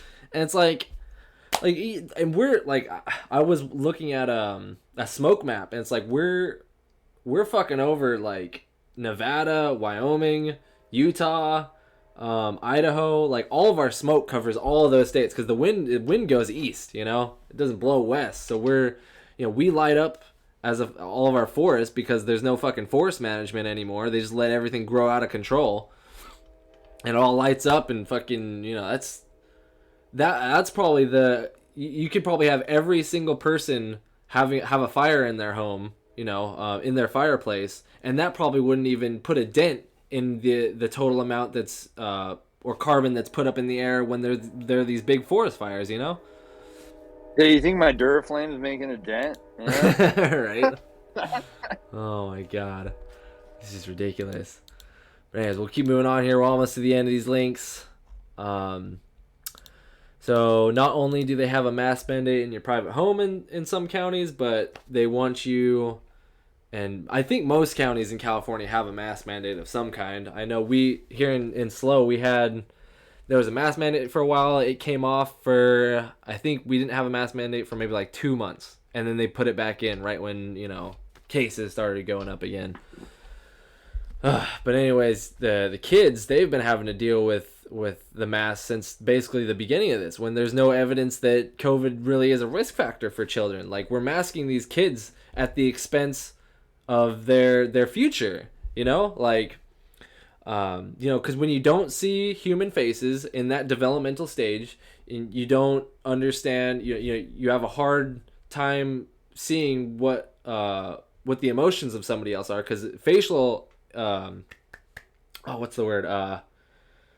God, I can't think of the word, but the way kids look at faces, you know, it's very important to their developmental growth, you know, because they figure out, you know, what, you know, they you can start guessing what somebody is thinking by their facial expressions. That's the word I was looking for. And I think that's the biggest problem with this mask mandate, is that kids are being like developmentally cut off, like right in that like real crucial stage of when they're developing their social skills, you know. But anyways, this is really sad. Judge rejects a lawsuit over California school mask mandates. So governor has emergency authority to require masks. We'll just read a little bit of this here. So a judge Friday rejected challenges, and this was last month. So he rejected challenges to a California statewide requirement that students and staff wear face masks indoors at schools to prevent the spread of COVID-19, leaving it to the governor to decide when it's safe to lift the mandate. And you know, especially like cloth masks, they're not doing anything. Gotta have the full N95. I mean, a cloth mask will, you know, it'll prevent droplets from going out. But what's the root issue that we're looking at here? The spread of COVID and COVID being dangerous. Is COVID dangerous to children? No, not at all. There's been maybe 600, 700 kids in total since the beginning of this that have died from COVID. And when you go into those statistics and that data, the amount of kids that have died from COVID that didn't have a comorbidity or something, you know, really wrong with their health, it's about 20 to 30, you know. And are we going to make all these kids get vaccines and masks for 20 to 30 kids? I mean, more kids die drowning every year in the fucking pools than do from COVID, you know, on a magnitude greater that have died from COVID. And it's really sad to see we're sacrificing children on the altar of older people. And that's not how society was ever meant to work. You know, as adults, as parents, I don't have a kid yet, but, you know, I will in the future. You know, you sacrifice for your children. It's not the other way around, you know? You don't make your children sacrifice for you. That is fucking backwards. That makes a cycle that is not replenishing to the human race, you know? And obviously this isn't the super biggest issue with masking, but obviously I think vaccines is a much bigger issue, because children are not in a risk factor or in a risk group to get COVID. They shouldn't be getting forced vaccines. There's a lot of data, you know, on myocarditis and pericarditis, especially in young men, and like especially in younger children, males, you know. So they're given these vaccines, and we can get onto that here. I'll move on to the vaccine, because I think it's definitely more serious than the mask mandate. But did you have anything else to add on masking in schools with kids, or? Dude, it's fucking dumb, dude. Yeah, it's dumb. So I've worked the whole pandemic, the whole fucking time. The whole time, right? So, you know, like from the get-go, half the crew quit. Half the people out of 70 people on the job I was working on, half the electricians quit. Mm-hmm. And fucking, I worked the whole time because I was making decent money. I was making more than, so I worked. And it was like, they started trying to have us wear masks, and like, oh, you can't be close contact with people. So if I'm working in like a close proximity of people, that are trying to tell us to wear a mask, and that shit dropped off. Then it was like, didn't even fucking matter, dude. It didn't even fucking matter. I have to wear a mask into work, and they like temperature check me, and I never wear a mask again. And you're telling me my kid has to fucking sit in a class all day and fucking wear a mask all day? Yeah. And then I go to pick him up, right? And like, so this is my daughter's first year in school, right? So she didn't have to deal with the whole pandemic, really, because like this is her first year. So like this is from you know, September till now, or whatever now, you know? Yeah. And fucking yeah, I start walking up to the school to pick her up. Everybody's wearing masks. And then I find out it's like, you don't have to wear a mask. You don't have to wear a mask inside the school. So I stopped wearing my mask, and people were like looking at me funny. Nobody says anything, though. It's just like, dude, the second I get her, rip that shit off. Like, it's dumb. Yeah. It's dumb. It doesn't help. It doesn't help. It's constricting, like you're saying, like with the developmental learning, Mm-hmm. trying to fucking see, because she's seeing people's faces she's never seen before. Yeah. You know what I mean? She's never even seen their face ever. Like Mm-hmm. her friends at school, she's never even seen their face. She's never seen their Jeez. expressions, anything, dude. Like that. That's That, and rough. they've already proven that like developmentally, that's worse than anything COVID could Oh do. yeah. Oh yeah. Like we're You raising know? a generation of sociopaths, you know? Not saying every kid's going to turn out like that, but you know, like I said, when you don't see facial expressions when you're growing up in that stage, like you don't understand what people are feeling just based off facial expressions. You don't know what their actions are going to be. So I think we're going to see a big problem with this later in life, and it's not just because of the developmental issues. It's also the authority issue. They're being told to wear a mask. And these kids, like some kids, they're kind of afraid to take off their mask even after they're out of school. They've scared them so much into thinking that these masks are so helpful and so like it's like virtuous that that they're forcing No, them to and wear the them all the time. CDC, Go ahead. dude, the CDC has no guide. Oh, you're breaking up a little bit. Asking public. Most of the. Am I breaking up? Yeah. Hello? You're breaking up just a little bit. You were saying the CDC didn't have mask guidelines for children. No. So they don't have any mask guidelines for removing the masks Uh, for children, and then the fucking teachers union helped fucking mold the fucking shit from the get go before they mm-hmm, ever went back to school. They mm-hmm, fucking were giving them input and they were bending to it. mm-hmm. Yeah. Yeah. It's really sad what they're doing to kids, and I am not looking forward to this whole generation that's growing up like this. I think it's gonna have really dire consequences. We're gonna get into a really hard time with all this. But anyways, that's the last thing on the mask. We'll get into the vaccines. So California, and this is from October 1st. So California becomes first state and nation to announce COVID-19 vaccine requirements for schools, and this is right from the horse's mouth. The office of Governor Gavin Newsome. So he says, after implementing first in the nation school masking and staff vaccination measures, California becomes the first state to announce plans to require student vaccinations, adding the COVID-19 vaccine to the list of vaccinations required for schools, such as the vaccines for measles, mumps, and rubella. So if you guys have watched the show at all, especially our COVID episodes, you guys see how little of a risk COVID poses to children, especially the younger you get. Not saying COVID isn't a problem. It definitely is if you're immunocompromised or you're older. But for children are one of the least affected age groups for COVID, and to forcefully get them a vaccine, I hope a lot of people pull their kids out of public schooling and start homeschooling or choose something else, because it's scary what they're doing with this COVID-19 vaccine, especially with there's no longitudinal testing, all of this data that's coming out with the myocarditis and pericarditis, heart problems. Obviously those are rare, but I think they're a lot more common in younger people and especially children. And it's like we're getting them a vaccine for something that they don't even need protection against, because their immune systems are fully capable of fighting it off themselves. Most kids don't even get sick from COVID-19. And there's even some research that kids aren't even a vector of transmission from COVID. So we're really sacrificing, I'll say it again, we're sacrificing children on the altar of older people just for the sake of what? Feeling safe when it's not actually doing anything. And we're actually putting our children at risk for things like heart problems.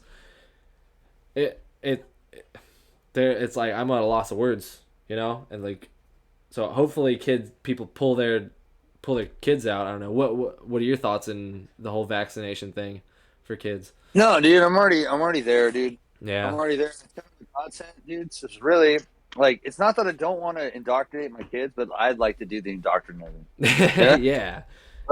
like regardless. So it's like just that little extra little push. So in my kid's school, right? So she's in kindergarten. She's my Oh. first kid in public school, right?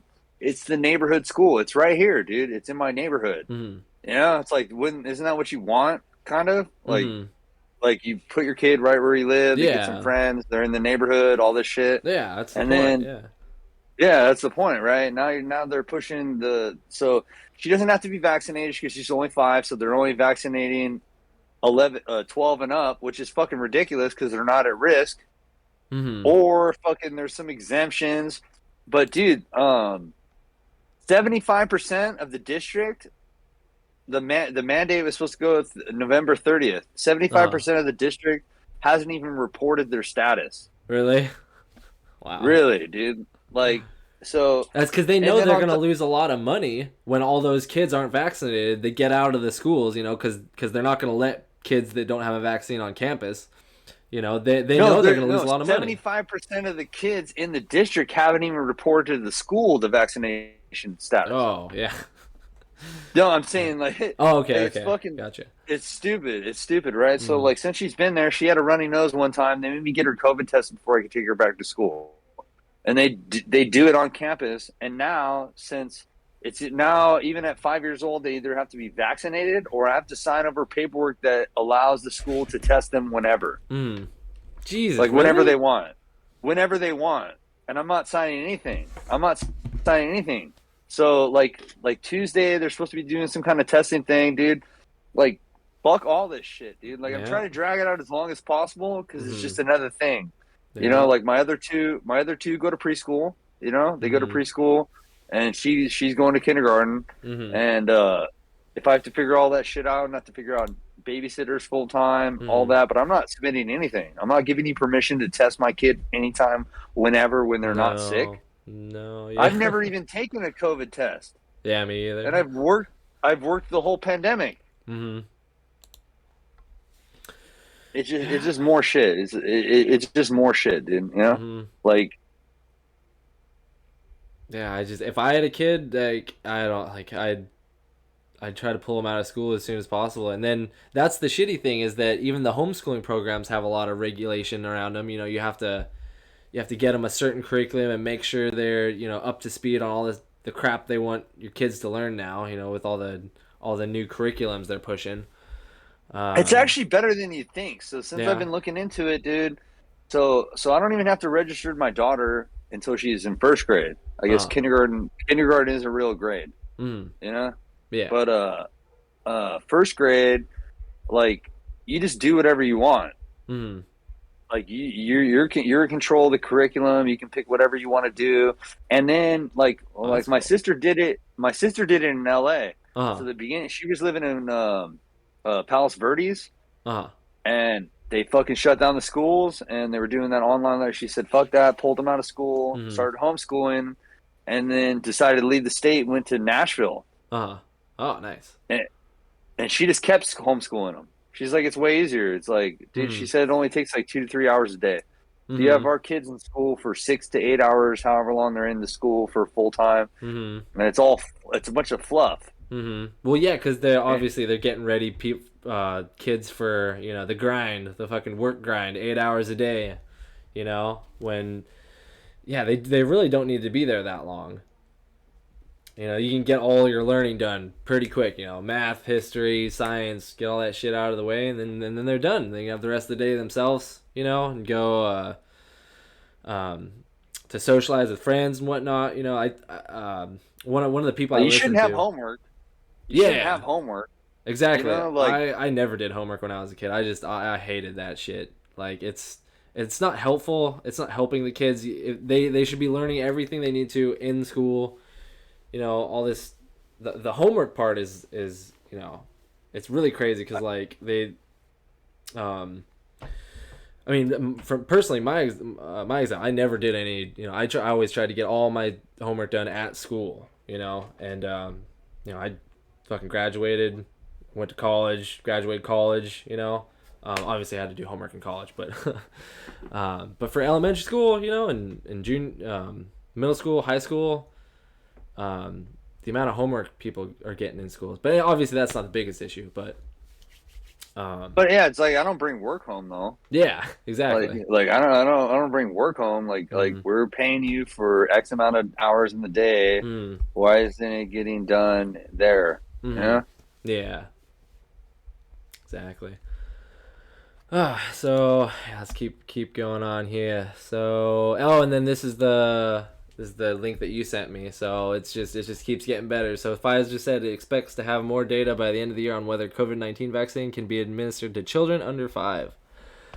So yeah, so that's basically the whole idea. You know, once they get the data in, and it's not even that, it's not longitudinal data. They're just, they're shooting up a test group of children with shots and making sure nothing happens in the short term. But we don't know any of the long term effects that these vaccines are going to cause, especially on these younger children. And whenever the CDC or the FDA approves the vaccine for kids under 5, California is going to implement that, and it's going to start forcing, they're probably even going to start forcing people to get they're probably going to do what Germany's doing, to be honest. They're going to force everybody to get vaccinated, even kids, right? Like you were saying, fucking right out the womb, shoot them up. Get their fucking COVID-19 shot, because you never know. They could have caught COVID in the womb or something. I don't know. But no, I waited on all my kids, dude. So like from the gate, dude, it's fucked up. So from the gate, your kid's born. They try to sterilize your wife, and they try to vaccinate your kids. Well, like tubes tied, that kind of thing. No, like hey, we already got it open. We'll just stick a fucking hot poker up in there and burn those motherfuckers up real quick. Oh, okay. Ugh, oh, yeah. out the gate though, all doped up on drugs. Asking your wife to fucking I'm there, dude. They're like, oh, you sure you don't want us to fucking sterilize you? All right, hey, we're gonna give your kids vaccines, dude. I hold it on all that shit. Any of that. So my daughter, my son, both my daughters and my son, we waited as long as possible until like we're trying to get them into daycare or school. We waited as long as possible. Wait as long as possible, dude, and just do the minimum. It's like, dude, we don't need to be fucking stabbing our kids with medication, especially a new medication like this with no long-term repercussions. Like you don't know. Yeah, like exactly. It's for something that they don't need. I understand some of those other vaccinations. Measles, mumps, rubella. Tetanus, all that crap. These vaccines that have a lot of longitudinal data, a lot of good data. And lasting effectiveness. So that's another thing, because you get the COVID vaccine that doesn't even work in 6 months. So it's crazy that they're trying to push this too, and that they're going to do it in California as soon as they approve it. And I'm not hoping anything happens. Hopefully everybody's good that gets this shot. But if they're come out like some long-term side effects from the vaccine that we don't know about yet, there's going to be a lot of angry people, and for good reason, but hopefully, hopefully there's no long-term side effects, but these are these kind of facts we need to know before we shoot up our fucking children with, a new drug, so especially a new drug they don't need. I don't even think kids should be getting it, like, unless they're immunocompromised. Like that's pretty much the only reason to get your kid a COVID vaccine. I see so many people just so ready to, get their kids shots that don't even need it. They don't need it. And that's backed by science, that's backed by the evidence, backed by the data. They don't need it. And did you see the FDA wants fucking 55 years to release the data that they have on the Pfizer approval? Wait, how many years? I just sent it to you right now. I thought of it, and it's something I didn't think of earlier, but I sent you a link right now.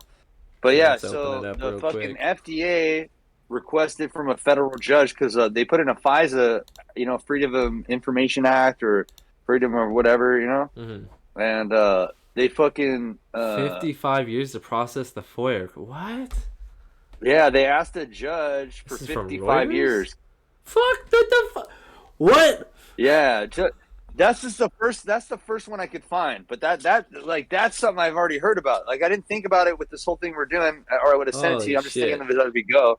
But dude, no, they're saying that the FDA requested from a federal judge 55 years because they said they can't release that many documents all at once, but really it took them what, like 6 months to approve? Yeah, that doesn't make any sense at all. So they That's got that that's troubling. data. They got that data and they approved it within 6 months, and they want till 2076 to Hmm. release all the data that they use to approve the Pfizer vaccine. Hmm. Like, why? Why? Yeah. This is very questionable. Very this is very concerning.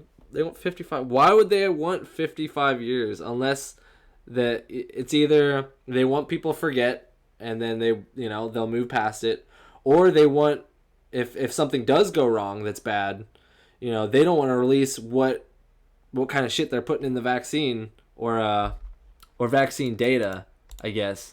They don't want the public to see that data in order I don't know, to keep I guess the public unaware of what the vaccines are doing to people. I don't know, because Dude, and then the other thing, right? So whatever they're saying with that data, so the whole way you're able to get an emergency use authorization is if there is no other treatment for the disease that you're trying to get the vaccine approved for. Oh yeah, I heard about this a while ago. Yeah. You heard about that? Yeah. And that's why they were trying to shut down any shit with like ivermectin or monoclonal antibodies or fucking yeah, because they wanted to push this thing out much as possible. They wanted to push that thing out. Yeah. So yeah, and that new drug they came out with, like Pfizer's coming out with that one pill whatever thing. And I seen a comparison to ivermectin, and it basically does the same thing that ivermectin does. Yeah, it's like a protease inhibitor or something. I need to look more into the science of it, but so I could probably break it down more. But yeah, they could have ulterior motives, darker motives to that, but I feel like it's just a money thing. They knew they were gonna get fucking hundreds of millions of doses out, and that. I mean, look at the fucking stocks for Pfizer and Moderna. They fucking spiked past year. I mean, Moderna didn't have any drug that they ever got to market, that ever passed FDA testing, and then the one that does is the COVID vaccine. So I don't know. I guess we'll see in the long term what ends up happening. Hopefully nothing bad though. But it's just people aren't aware what they're doing with this kind of stuff, and it's a good thing we're bringing this up. And I don't know. Hopefully people can start being more aware of what's going on with this whole COVID and what they're trying to push with it. Because like I've said many times before, COVID's real. It's dangerous for a couple subgroups of the population, but as a whole, we really should be getting on with our lives. But yeah, I mean, you guys can go watch our COVID episodes because I break down a lot of information in that. And most of the data is still relevant. There hasn't really been too many new studies out. Obviously, I'd make a new episode if something really like heavy came out, but like if people started dying en masse or something. But anyways, we'll go on to the next link here. Keeping on with COVID. So it's never gonna end because the Omicron variant's now in California. So California braces for Omicron COVID variant. And the funny thing about this is, actually, I'll read this really quick. The Omicron variant has just entered the U.S. and California is already bracing for a surge in COVID cases. So, I mean, I could be wrong, but I don't think there's been a single death yet with the Omicron variant. Everything that I've heard, especially from the doctor that discovered it, is that it's a very mild form of the disease. People are getting tired. They're getting fatigue, extreme fatigue. So it's really fucking weird to see how all these state, local, and federal governments just jumped on with the whole Omicron thing because they know it's fucking good for control. It's good for keeping the fear alive for COVID. It's good for keeping them in office. So it's just never going to end. There's always going to be a new variant here in California, and they're always going to keep pushing this sort of authoritarian, heavy-handed government action in our lives. And I don't hold out much hope for California, especially now after the recall and vaccinating children. But hopefully things can change here in the state someday. Hopefully people here can start going more towards the liberty side of the argument instead of always wanting the government to force people or mandate people to do something to make people feel safe. It's just sad. But anyway, staying on that, did you have anything to say about the Omicron variant? I mean, all right, we'll move on here to one of the biggest ones here in California, where you had to show vaccine proof. So it's from NPR. Strict mandate takes place in LA business, or in LA, business patrons must show proof of vaccination. And this was, when did this actually happened a couple months ago.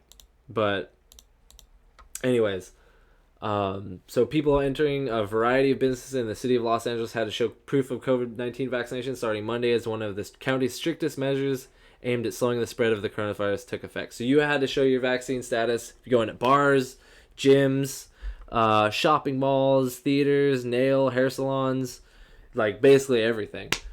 So, and then another thing here I wanted to see. So Los Angeles is among a growing number of cities across the U.S., including San Francisco and New York City, requiring people show proof of vaccination to enter businesses and venues.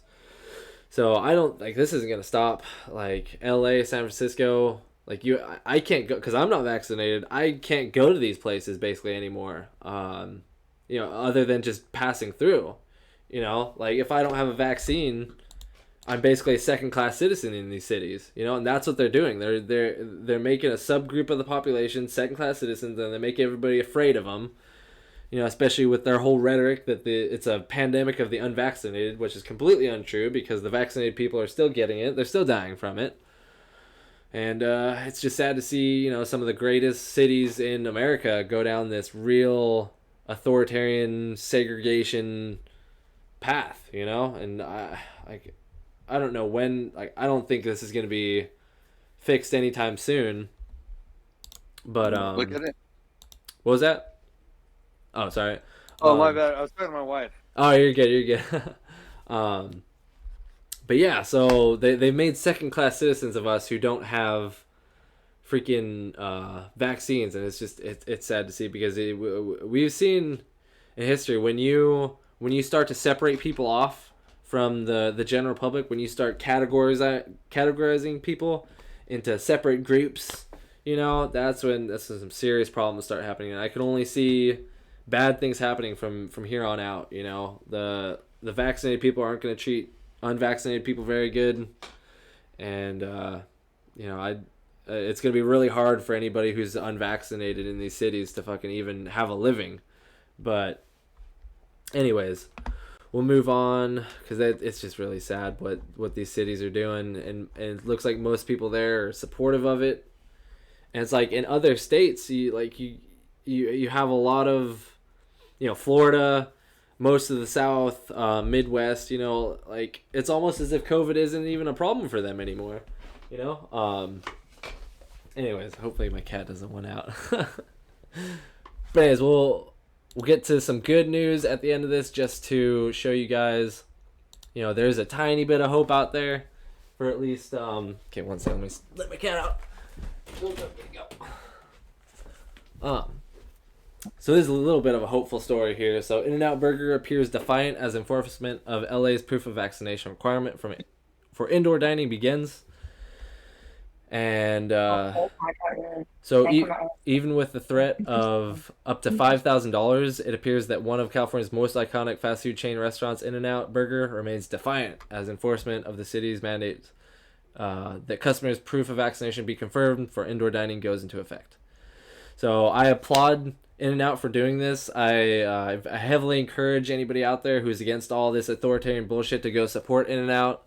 This is great what they're doing. They are not separating people into separate classes, into the undesirables and those who are accepted. And I can't agree more with their statement here. So this is what In-N-Out put out. So they say, In-N-Out Burger strongly believes in serving all customers who visit us and making all customers feel welcome. We refuse to become the vaccination police for any government. And I completely agree with that. No business should have to be the vaccine police for the government. It's just ridiculous what they're making these, these businesses do. It's sickening. We shouldn't be separating people into groups. We should be, treating everybody as equals, like In-N-Out's doing, and it's really awesome that they're not checking vaccines, because when you go out in public, you put yourself at risk every day, and you shouldn't be segregated off from society just because you haven't gotten a medical procedure. Like it sets a bad precedent for stuff going into the future. What other stuff are state and local governments going to mandate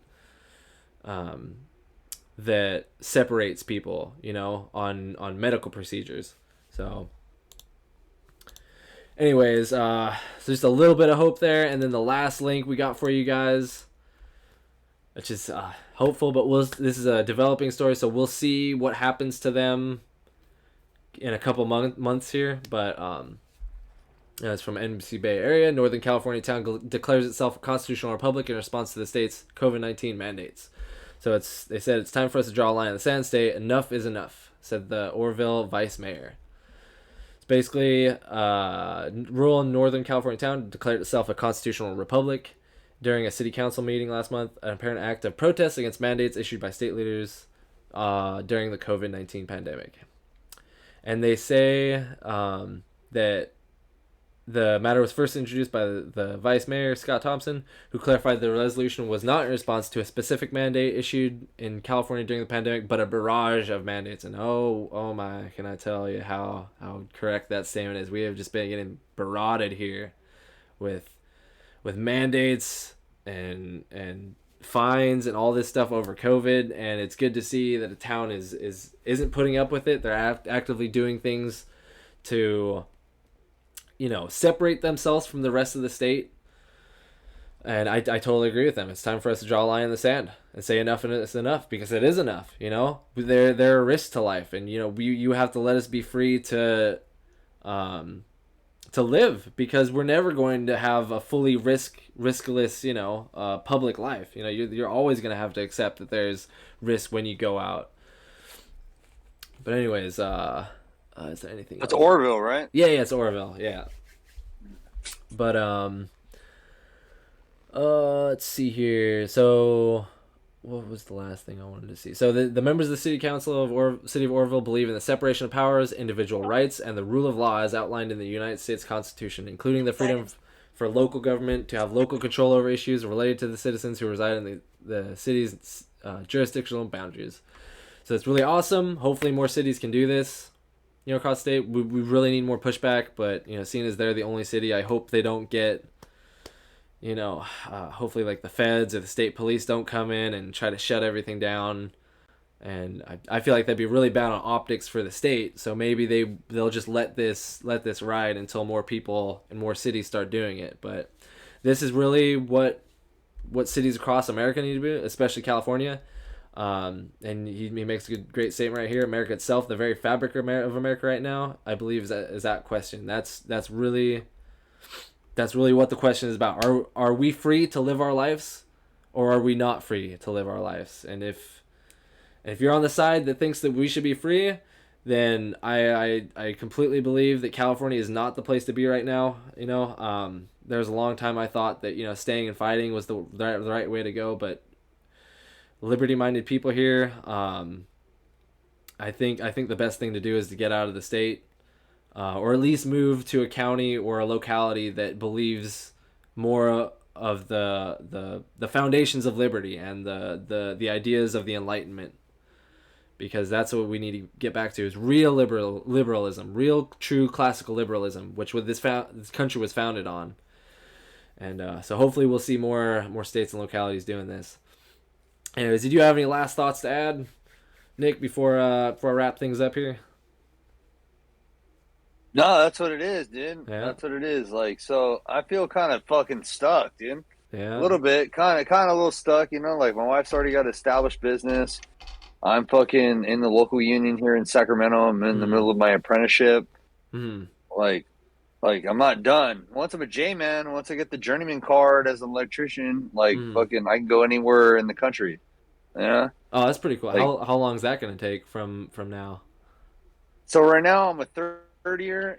Like I would say 2 years from now, like less than 2 years, I'll probably take my journeyman test. I will already have my hours and everything, and then I can go wherever I want. So the program I'm in is a 5-year program. I'm in the middle of I'm in third year, but I'll probably take the journeyman test, probably like beginning of my 5th year, and after that I can go anywhere after that. I just feel like I can transfer, I can leave. The only place I'd be looking at is Nashville, because that's where all my family's moving to Nashville. Like, Yeah. Yeah, my cousins moved out there from San Bernardino fucking when I was 16. So about 16, 17 years ago, they all moved out there, and they've been out there this whole time. And then now my whole family, like my sister that was living in Palos Verdes, she moved just east of Nashville.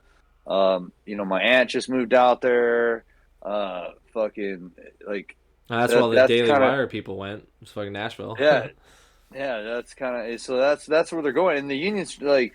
So whatever with the fucking union politics and all that shit, dude. But like the work it's all big shit. The apprenticeship, it's like it's the business, dude. It's the business, And when I went out to Nashville, I went to a wedding and seen my cousins and shit. My cousin had a wedding. I went out there, and I hadn't seen him in 16 years. I went out there, stayed.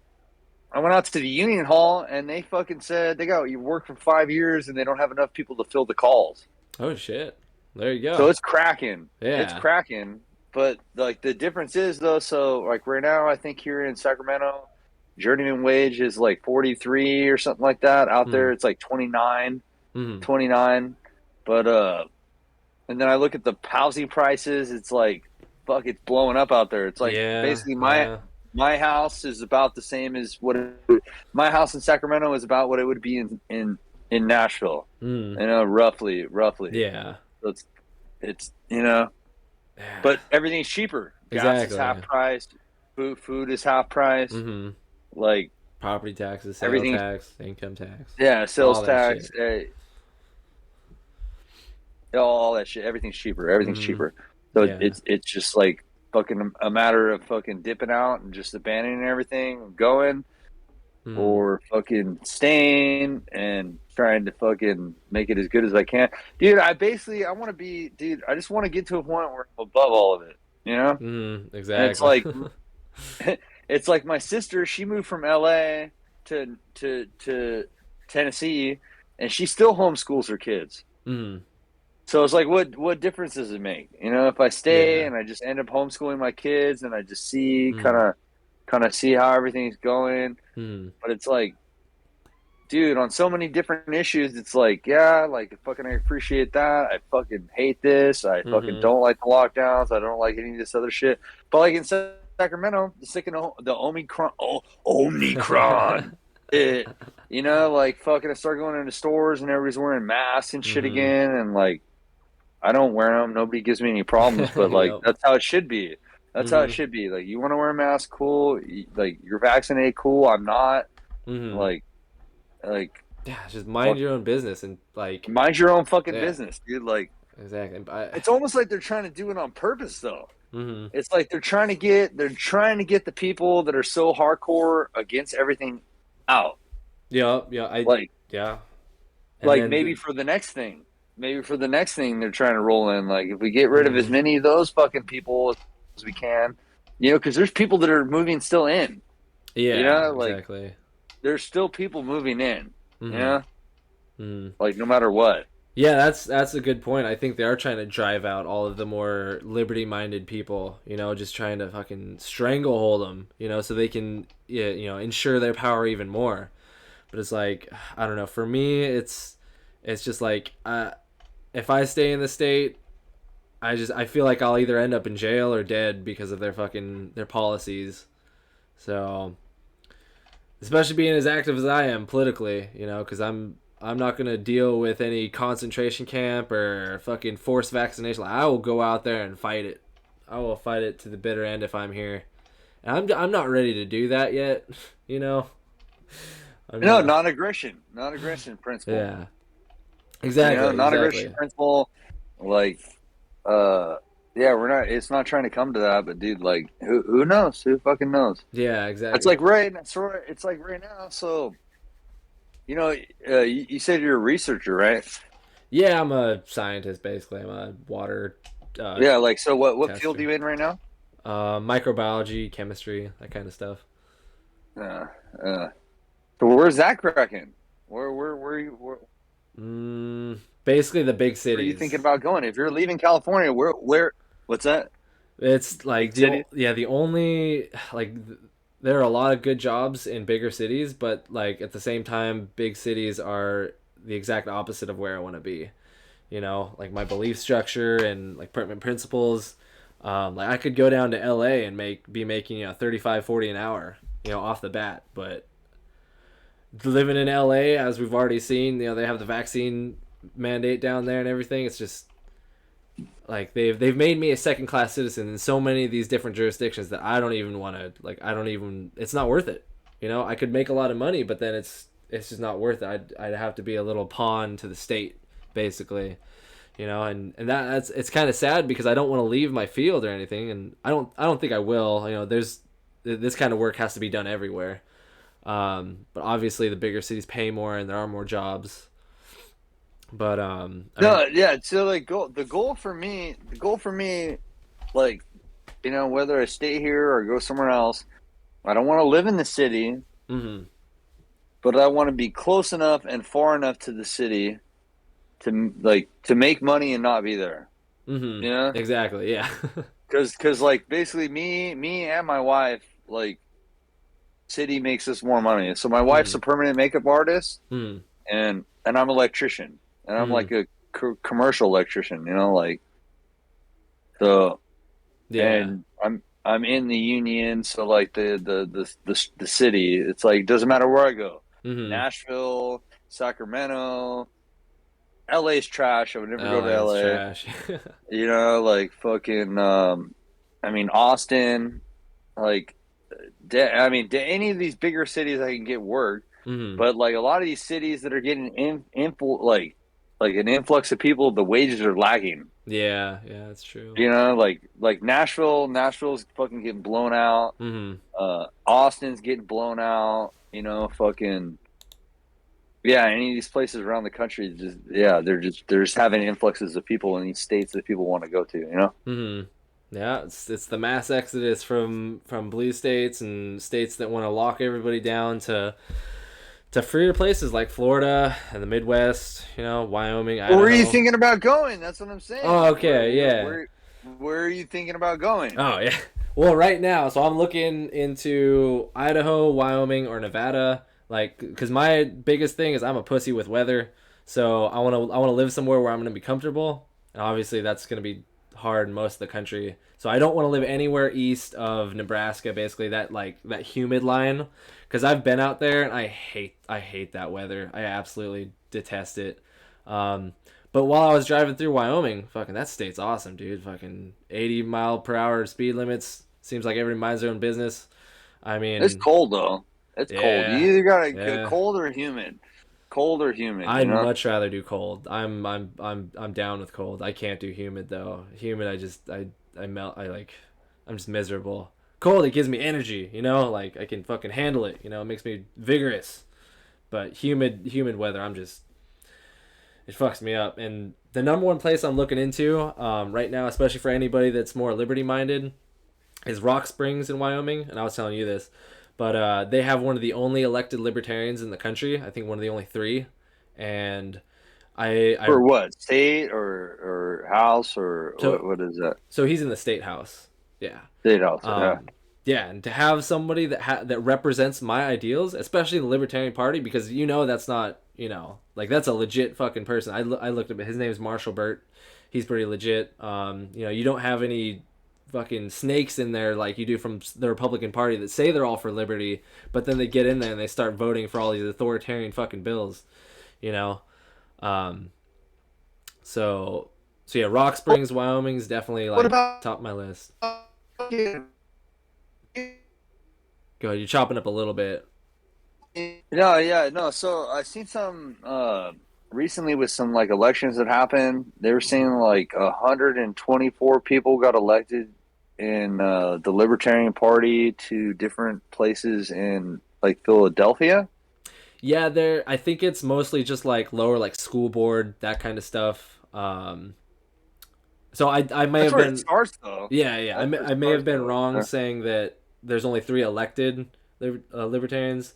There's only three elected in like a congressional kind of thing, either a state house, state senate.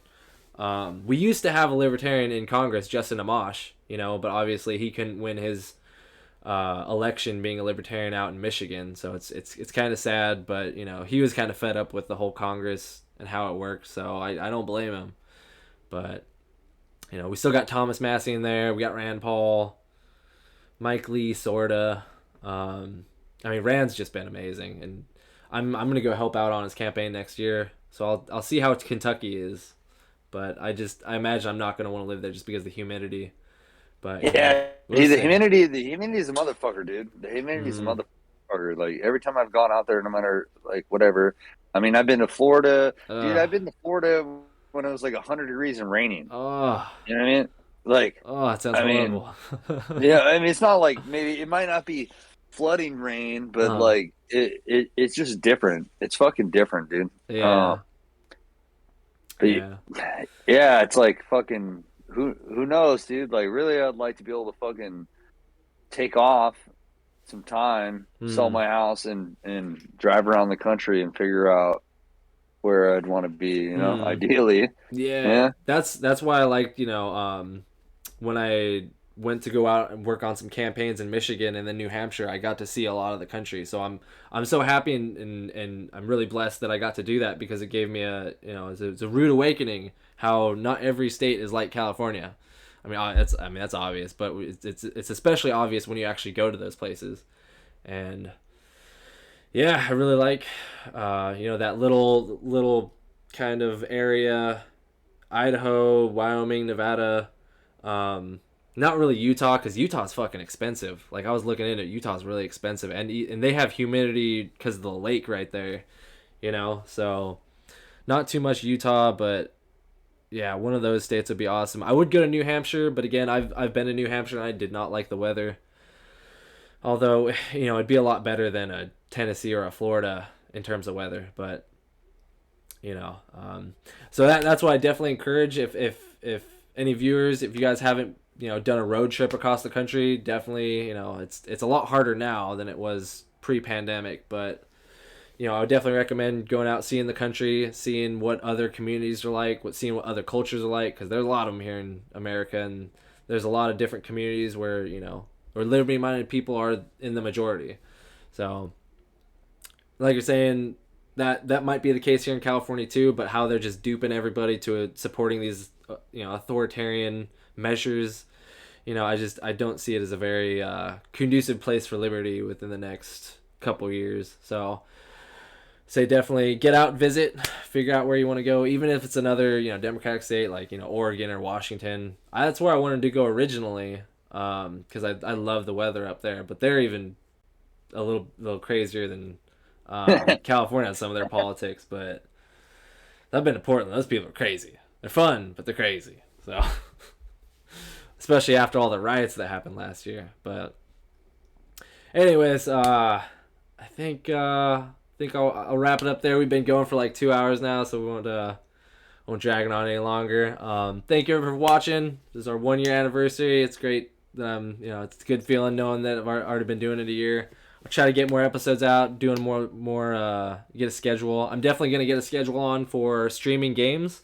So I think it's gonna be like a Tuesday, Thursday. So if you guys want to come in, watch some games while you get some like cultural, political talk, because this is like my whole life. I talk about politics so much. It's part of me. I can never escape it. So thank you all for watching, and I hope this is very informative for you guys. And yeah, California fucking sucks. So yeah, keep it spicy, and we'll see you guys on the next one.